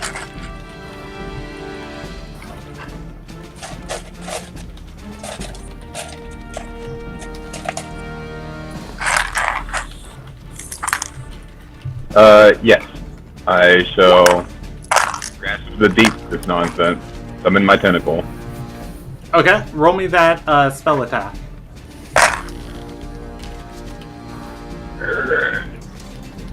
1d8.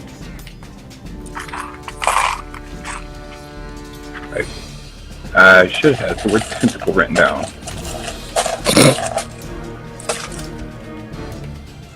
$13. All right. 13 is going to miss its AC. Okay. I'm gonna put the tentacle right here. Can you ping that again, and I'll just draw it as an X? Okay, I'm gonna draw yours with a red X. All right. That is XV's turn. It is Brewbark's turn. I am not certain what this spell does. Primal Savagery.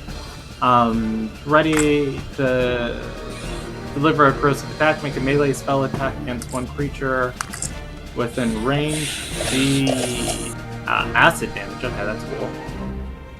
Alright, Brewbark is going to shapeshift into a black bear and begin running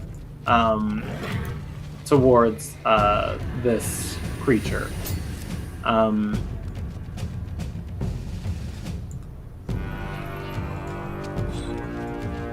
Brewbark is going to run right there and is going to take and make a bite and claw attack at it, as I believe these creatures have access to. I'm a smart cookie, and I'm just going to pull up a bear. And I'll just roll that so I don't have to pull it out of the monster manual. Malee's on deck. Oh, that's also me. Zeeth after Malee's. Hey, Brandon. Yes. I have my shape-shifting notes up. What? Isn't he? Wouldn't he be able to do a CR1? Yeah, he's a moon druid. Okay. Is the brown bear not the CR1? Or did I said black bear? I meant you said whatever black. The one is with multi-attack. Yeah, brown bear does have multi-attack. Okay, yeah, they both have multi-attack. But brown bear's got a little bit more HP. He's gonna go with brown bear, and he is going to. It should be D8 plus 4 and 2D6 plus 4 for the 2 attacks. All right, there you go. You got it. The bite misses, and the claw is going to hit, dealing 8 points of slashing damage. Great.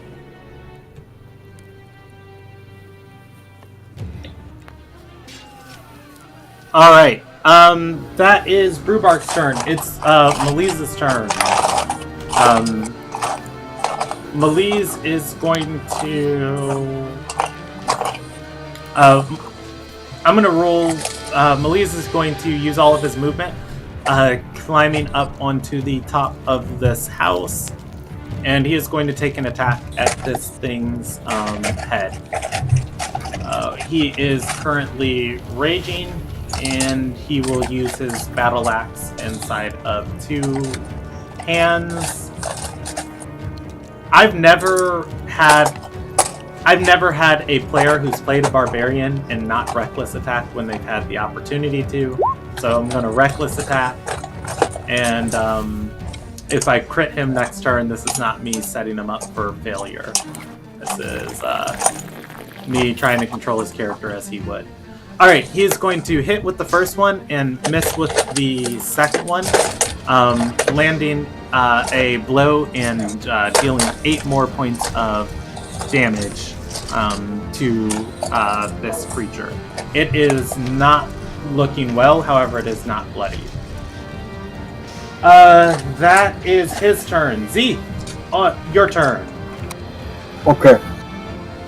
I am going to cast Bane on this creature. He's going to need to make me a charisma saving throw. No. Yes. No. Come up with something else. Do you know how much charisma creatures have, Wesley? Hopefully enough to fail the save. This is the one of his stats I know was. Oh my god, he made it! Oh my god. What's your save? Your save can't be over 15. 16 at this level. What is it? It's 15.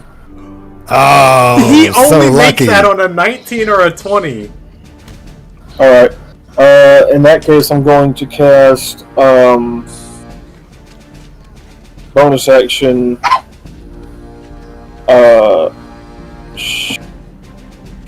Vicious Mockery. So now he's gonna. Let's see, that's a wisdom saving throw. How are you casting that as a bonus action? You do have to Because it is a bonus multi-class action. into sorcerer to do that. It's a bonus action though. No, vicious mockery is a cantrip. It's an action. Oh. Yeah. So Um, you would have to sorcerer quicken spell that to cast it with your bonus. What was I looking at that had? There's something I was looking at that has. Okay, well, I guess I won't then. You do have your bardic inspiration you can give out as a bonus action if you choose to. I don't Are think you- I can. Your 'Cause- normal bardic inspiration can be given out as a bonus if you want to hold on to it for yourself. I know College of Swords does things with their own bardic inspiration, so... Yeah, it does. Okay, alright. That is Zeeth's turn. At the end of Zeeth's turn, the Nomnivore is going to use its second legendary action. It swallows Regus. I don't get to try and counter, or No, you are inside of its stomach. You aren't paralyzed or anything. You'd still take actions. You have just been eaten. I'm going to just move you off the combat grid. I will read the effects of it because it's very similar to the creature that is right here. Nomnivore makes one bite attack. Oh, wait, I'm sorry. It makes a bite attack against a creature that it has... it makes a bite attack against a creature that it currently has grappled. So you are in its jaws, it makes another bite attack at you, and if that hits, you are swallowed. You are correct. Alright.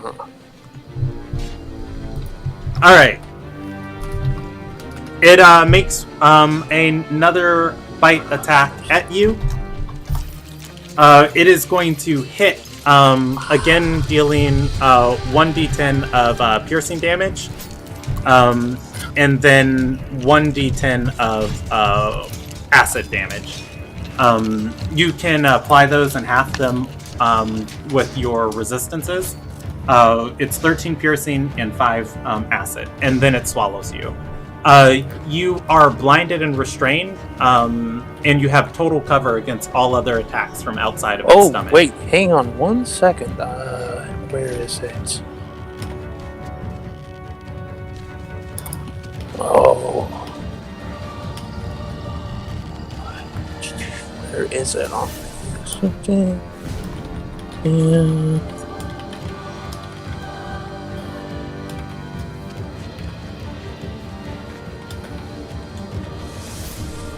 What are you thinking about? I have danger sense, so I was trying to find. Because I remember it's not a saving throw. It's an escape attempt to get out of its mouth, or dealing enough damage to try and break out of its stomach. Yeah. Danger sense isn't going to help you in this because there's no saving throw against it. It is attack. Okay, I just remembered at the tail end of it, it said you can't be blinded, deafened, or incapacitated. No, so I was like, that's not what it says. So yeah, All right. because I didn't remember the exact wording. Yeah, I that's didn't fine. remember whether We are what going the to context. Yeah, we're going to keep moving on. Yeah, that's fine. It is Zeeth's turn. It's the Nomnivore's turn. All right, the Nomnivore is. Wait, I lost my turn this round? You haven't taken your turn. It moves at 8 initiative. That was a legendary action. It used it at the end of Zeeth's turn. Oh. Yeah. It is the Nomnivore's turn. It is going to. It can bite a creature, but it cannot swallow another creature. It can only swallow one person at a time.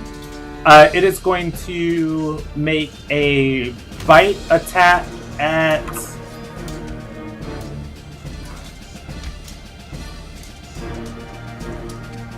Well, actually, hold up here. It's going to make a tongue attack at Brewbart, and it makes a tongue attack at Brewbart and Seas. The way this tongue attack works, it shoots out in a line, in a 30-foot line. Each creature in its line has to make a dexterity saving throw, starting with the closest creature from it. The first creature to fail a saving throw, the effect ends, and that creature is struck by the tongue. The tongue line lashes out, aiming towards Brewbart and Seas. Seas doesn't have to make a saving throw, as Brewbart is hit by it. Brewbart is affected by the bludgeoning of the tongue and being pulled into its teeth. Brewbart takes 2d10 plus 1d10 of acid damage. He doesn't have any resistances, so I'm just going to roll it all together. Brewbart is grappled inside of this thing's jaws. Brewbart is also bloody. That is its turn. It is Regis's turn. You are swallowed inside of this toad. You take 3d6 acid damage for being swallowed. Or, not toad, this chameleon. From there, you can do anything except move. It is slimy and gross inside of here. You take 9 acid damage. It's your turn. Seize on deck. Okay, so half of that would be. Are we rounding up? Does it round up or down? It rounds down. So half of that is going to be 4. Okay. Good to know. Still raging. Now super pissed. You get extra damage resistance. I'm kidding. Yeah, I wish. Let's see.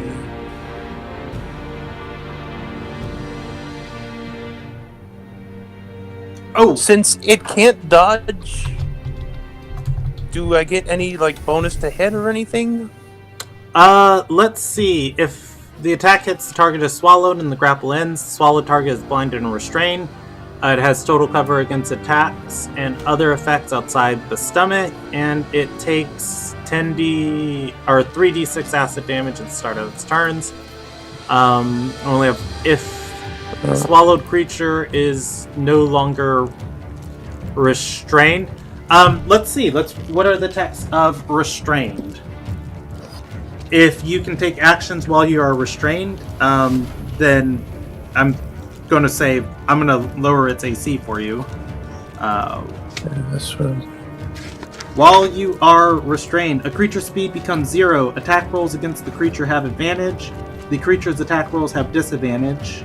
The creature has disadvantage on dexterity saving throws. So you can attack it. You have disadvantage on attacks against it. It's hard to get any of your hits or anything into these swings. That said, I am going to lower its AC just a little bit, as it's not going to be running from you. Okay. Now, because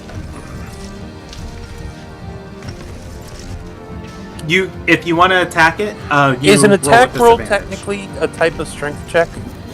It is not. Okay, I just wanted to double check. So, reckless assault, reckless attack, yeah. All right, go for it. So reckless attack to get rid of the disadvantage. Okay, that's going to be a 10 and 23. That is going to miss and hit. Roll me damage on that second attack.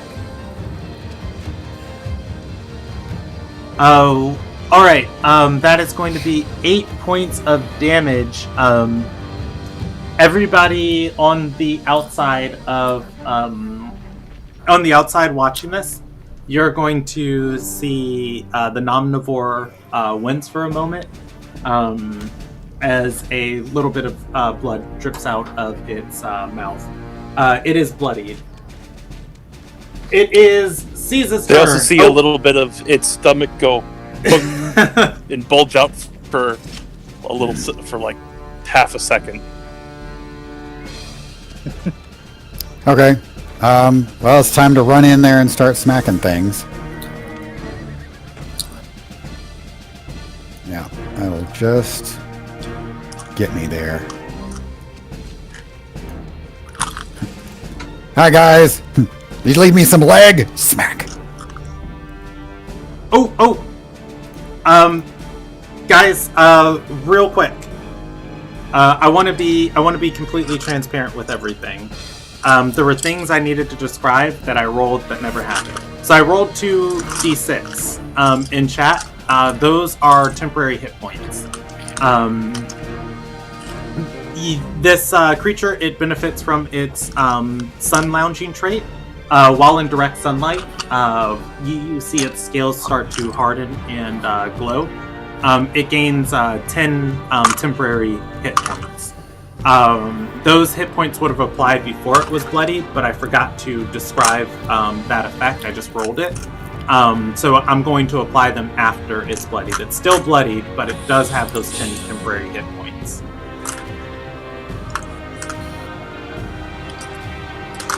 Okay, well, I'm going to do my best to take those away from you real quick. That is going to hit. That is not going to hit. That's a minimum damage roll. Yes. It is going to careen its head around towards you. Brewbark inside of it. The bloodied bear Brewbark looks back and says, "Help!" Actually, since I'm here, I might as well do it. I'm going to go ahead and use my action surge. Okay. And hit it again. God damn it. That is going to miss. Yeah, obviously. All right. Go ahead. I'm done. Okay. It is Tumbutu's turn. Malise on deck. Wait a second. I took 2 turns for Malise last turn. I'm deleting this. I'm deleting Malise at 15. I'm actually not going to take a turn for Malise this turn since I took 2 for him last turn. That is going to miss and hit. Roll damage. And since I hit, I want also stunning strike. You would. 1 and 2. Is that a Constitution saving throw? Yep. What is the DC? I don't. Okay, know. it's 8 plus 3, so that's 11, plus your Wisdom saving throw, I believe, or your Wisdom score. 2. So Okay, so that's going to be a total of 13 that it has to be. It beats it with a 16. Ooh, this thing is saving out the wazoo. Then I will use a key point for Fury of Blows as well. Okay, go ham. That's 2 more strikes, right? Yes. With unarmed.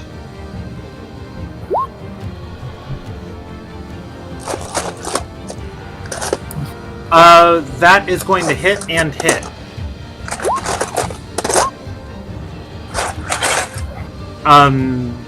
Alright, you deal a total of 15 points of damage. It is pretty bloodied.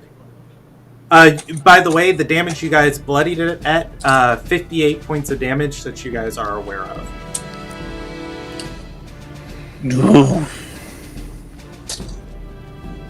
Also, can I do this? Fury of the Small. When you damage a creature with a spell or attack and the creature's size is larger than yours, you can cause the attack to deal extra damage to the creature. The extra damage equals your level once you use the straight. Yes, you can. 5 more points of damage. All right. It doesn't matter which strike you apply it to. Yeah, you can mechanically say, or rather, for the purposes of story, whichever one of those ones you want to apply it to. All right. That is Tumbutu's turn. It is going to look down, and it turns its head towards you, and then turns back towards Seize. It uses a legendary action. Its tail comes swooping down towards Tumbutu.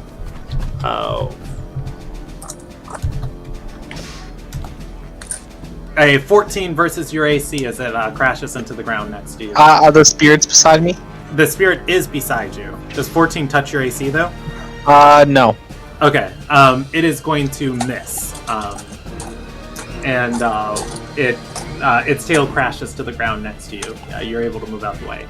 It is Malise's turn. I'm skipping Malise because I took 2 turns for him last round by accident. It's XV's turn. Okay. Well, XP, seeing how hurt this thing is...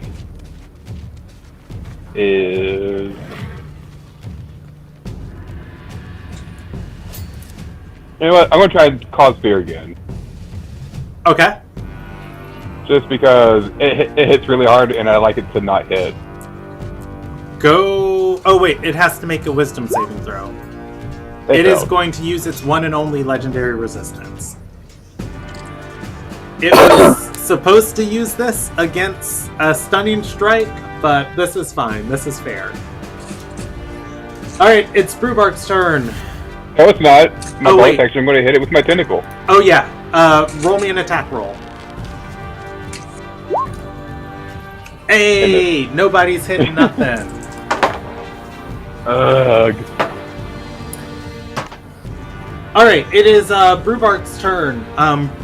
Well, actually, it's going to use its second legendary action on XV's turn. And it is going... Can't swallow Brewbark because it swallowed someone already. But that's not fair mechanically. Like, Regus is a small creature. There's room in that belly. That's bullshit.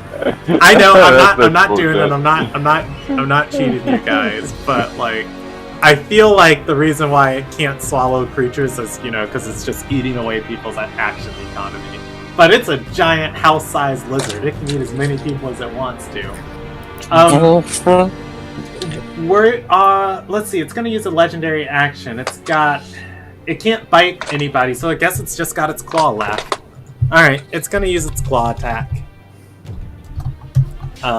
It's going to use its claw attack at this time aiming at Seize and his 1,000,000 AC. Woo! It's going to hit Seize. It's not impossible. Yeah. However, its claw is its weakest of its attacks. It deals 12 points of slashing damage to Seize. Cry me a fucking river. Yeah, as it is trying to literally bat all of you guys away from its house. This is its perching rock. Get your own. Alright. That is its turn. Or was legendary action on XV's turn. It's Brewbark's turn. Brewbark is grappled, staring down the maw of this creature.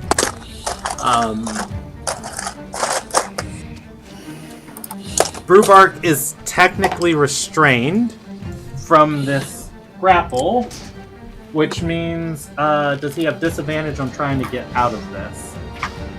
He does not have disadvantage on trying to get out of it. Brewbark is going to make an escape attempt. Because he cannot bear it up for very long. Alright, he'll use a athletics saving throw to try and escape. He is going to be able to beat the 16 and get out of here. Brewbark is going to scratch at its mouth, it opening wide enough, pushing out, and falling on his bare butt.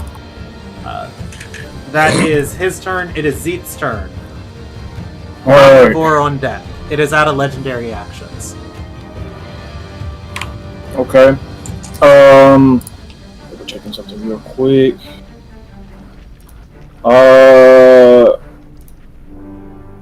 Yeah, I'm going to hit with Vicious Mockery. I need a wisdom save out of it. Alright. It is going to fail the wisdom saving throw. It has disadvantage on its next attack and takes full damage from the mockery if you want to roll it. Yeah, it's only two. Okay, 7. Alright.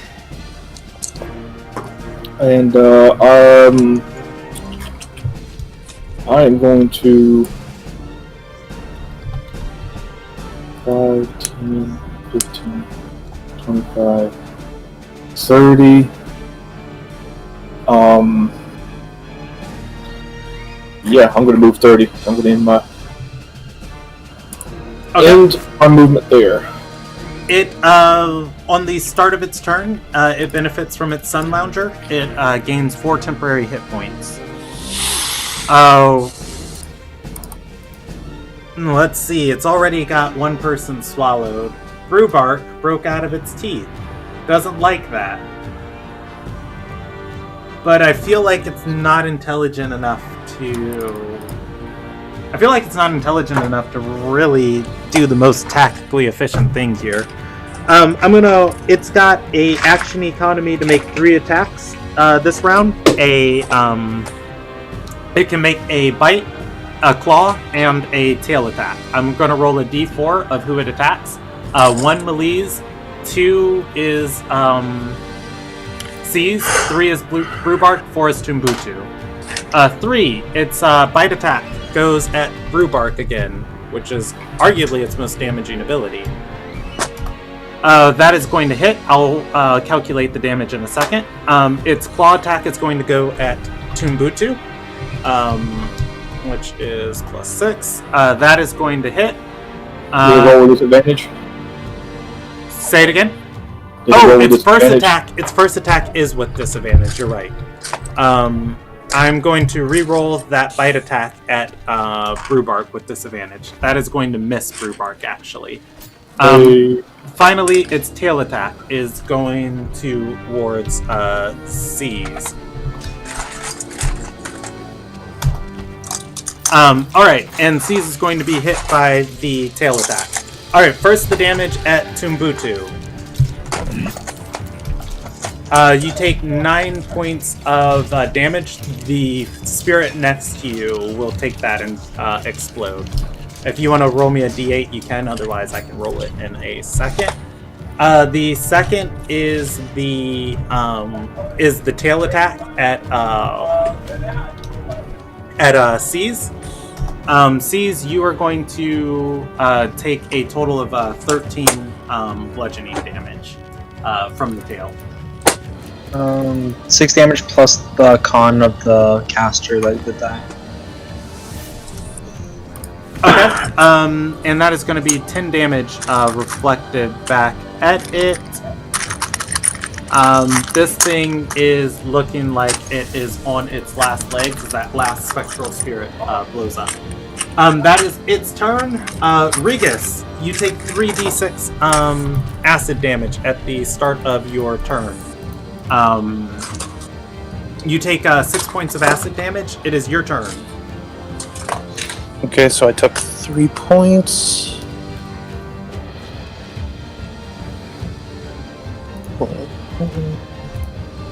Okay. And Are you reckless? reckless? Yeah, on both. Well, I mean... Wait, you have disadvantage. It's a 19 and a 16. Yeah. The reckless cancels out. I was looking, I was like, well, that was a good fight. Roll me damage on those, but you don't have the bonus damage from a critical. Whew! Reckless is I only on the just saw first this attack, by the creature's way. life. Reckless is for all attacks on the round, I believe. It's first attack every round. Roll me Wow. damage on the first one, and I'll double check on the second one. But I'm Can't decide. the I second one apologize. gets regardless. Well, he'll take if he had disadvantage on the second one, then he yeah. just takes the lowest, which When is the same you result. make your Yeah, I your first attack on your turn, you can decide to attack reckless. Doing so gives you advantage on melee weapon attack rolls using strength during this turn. Yeah, okay, that's why yeah, it's all of them. You're fine. So go ahead and roll me damage on those attacks. You owe me 2 damage rolls.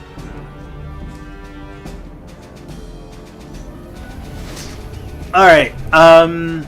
So I'm not going to take the crit damage on each of those. So it's going to be 9 plus 2, and then 8 plus 2. Wait, what? You're not going to take the what now? The crit damage. It added in critical damage because you click the ones and it thinks it's a critical strike. So it's the actual roll is 9 plus 2 and then 8 plus 2 for each of those attacks. Oh. So that's 11 plus 10. You deal 22 points of bludgeoning damage. Or wait, no, 21 points of bludgeoning damage to it, bringing its damage to 114. No. Wait, 93 plus 21 is 114. All right. Correct. The Nomnivore gets a turn at 1 HP. Oh, are you kidding me? The Nomnivore it doesn't get a turn. I lied. It uses its it got both of its legendary actions back. It is going to use its legendary action. Seize. This is, you know what? As a dungeon master, I understand it needs to immobilize Seize in order to continue living, and I would attack Seize. It's not smart enough to know Seize is coming up in an initiative, and I'm going to continue rolling a d4 out of fairness. It uses its legendary action to make a bite attack, and it makes a bite attack at Timbuktu. Alright, let's 11 versus Timbuktu's AC is going to miss. And you fail. Yeah, alright, it is Seize's turn. Come on, nat ones. At the end of your turn, it has the option to use another legendary action. It's your turn, Jeff. Oh, okay. Well, we're swinging. Let me make sure. Yes, that's the right one. Not on that one.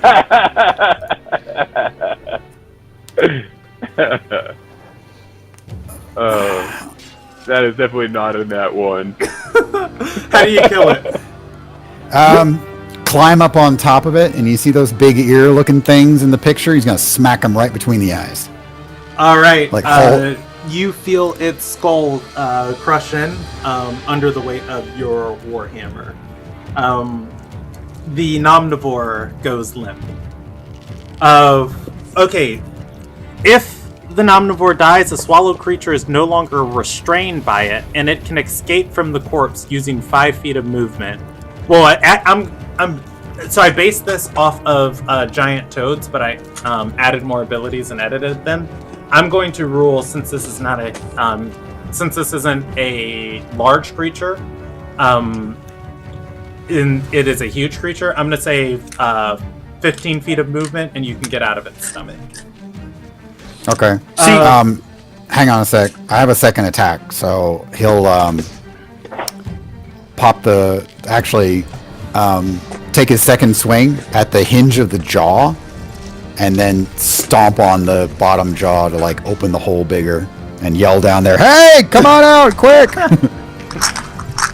All right. I feel like the acidic damage, even though it's dead, would still keep ticking because it doesn't have less stomach acid. All right. So Regus, you're going to take one last turn of acid damage. Otherwise, you are able to walk out. Well, here's a question. Yes. How much more damage would it take for me to just break through its body? Because I've been hammering. I've been hammering like the same spot. Yeah, I would say it's probably fallen off of the building onto its side. It's taken, a bunch of damage from you guys like pounding at it. It's pretty tender. I would say it wouldn't take. I would say it would take 15 points of bludgeoning damage, but not more than 5 points of slashing damage. If you have anything that can deal slashing damage.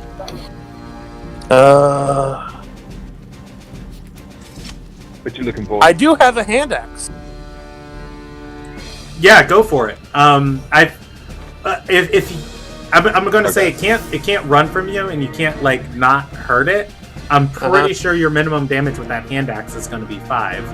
It's a D6 plus 3, and raging is another 2 points.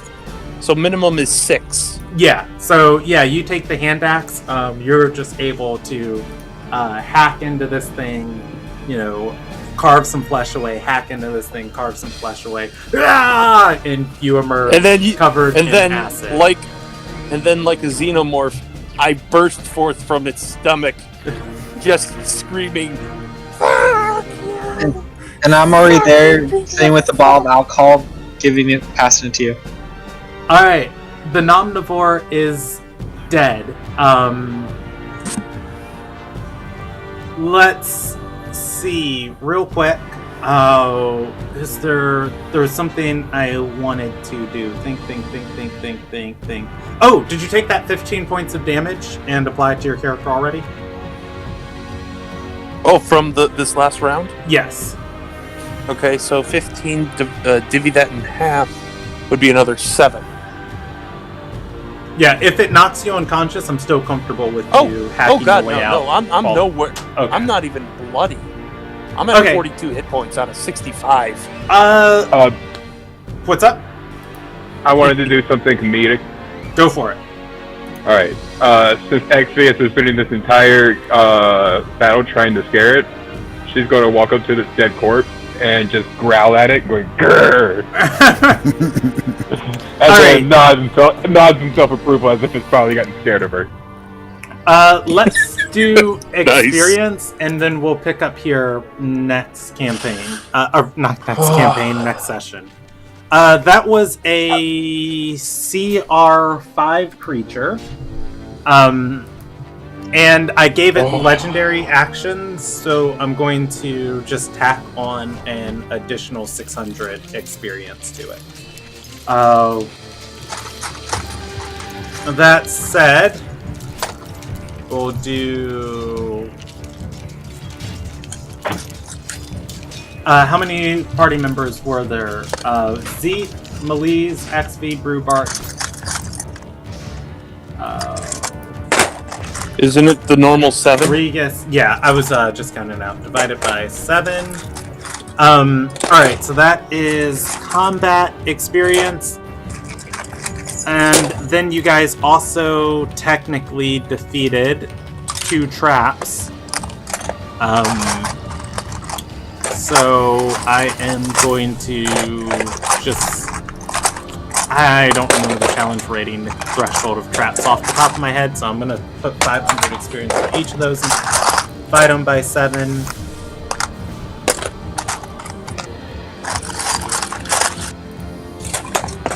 Alright, and was there any story information that was gathered tonight? There was not. A goblin was able to triple Warforged. Say that again? Goblin was able to triple Warforged. Oh no, that was a human Wait. trip. Oh, it was just a human? Aww.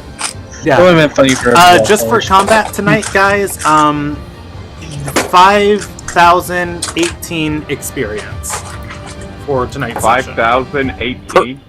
No, I'm sorry, per not person. 5,000, That's 500, nice. 500, 518. Oh, 518. I was like, holy crap. I'm okay with it. I don't think that would get us to 6. no, but... I'll gladly take 5,018. Oh, wait. I'll twist my arm. Okay. All right. So, by the way, Brandon, yes. you were complaining about Caesar's armor class. You hit every swing that you made. I don't want to ever hear you complain about that again. Every swing. Fair.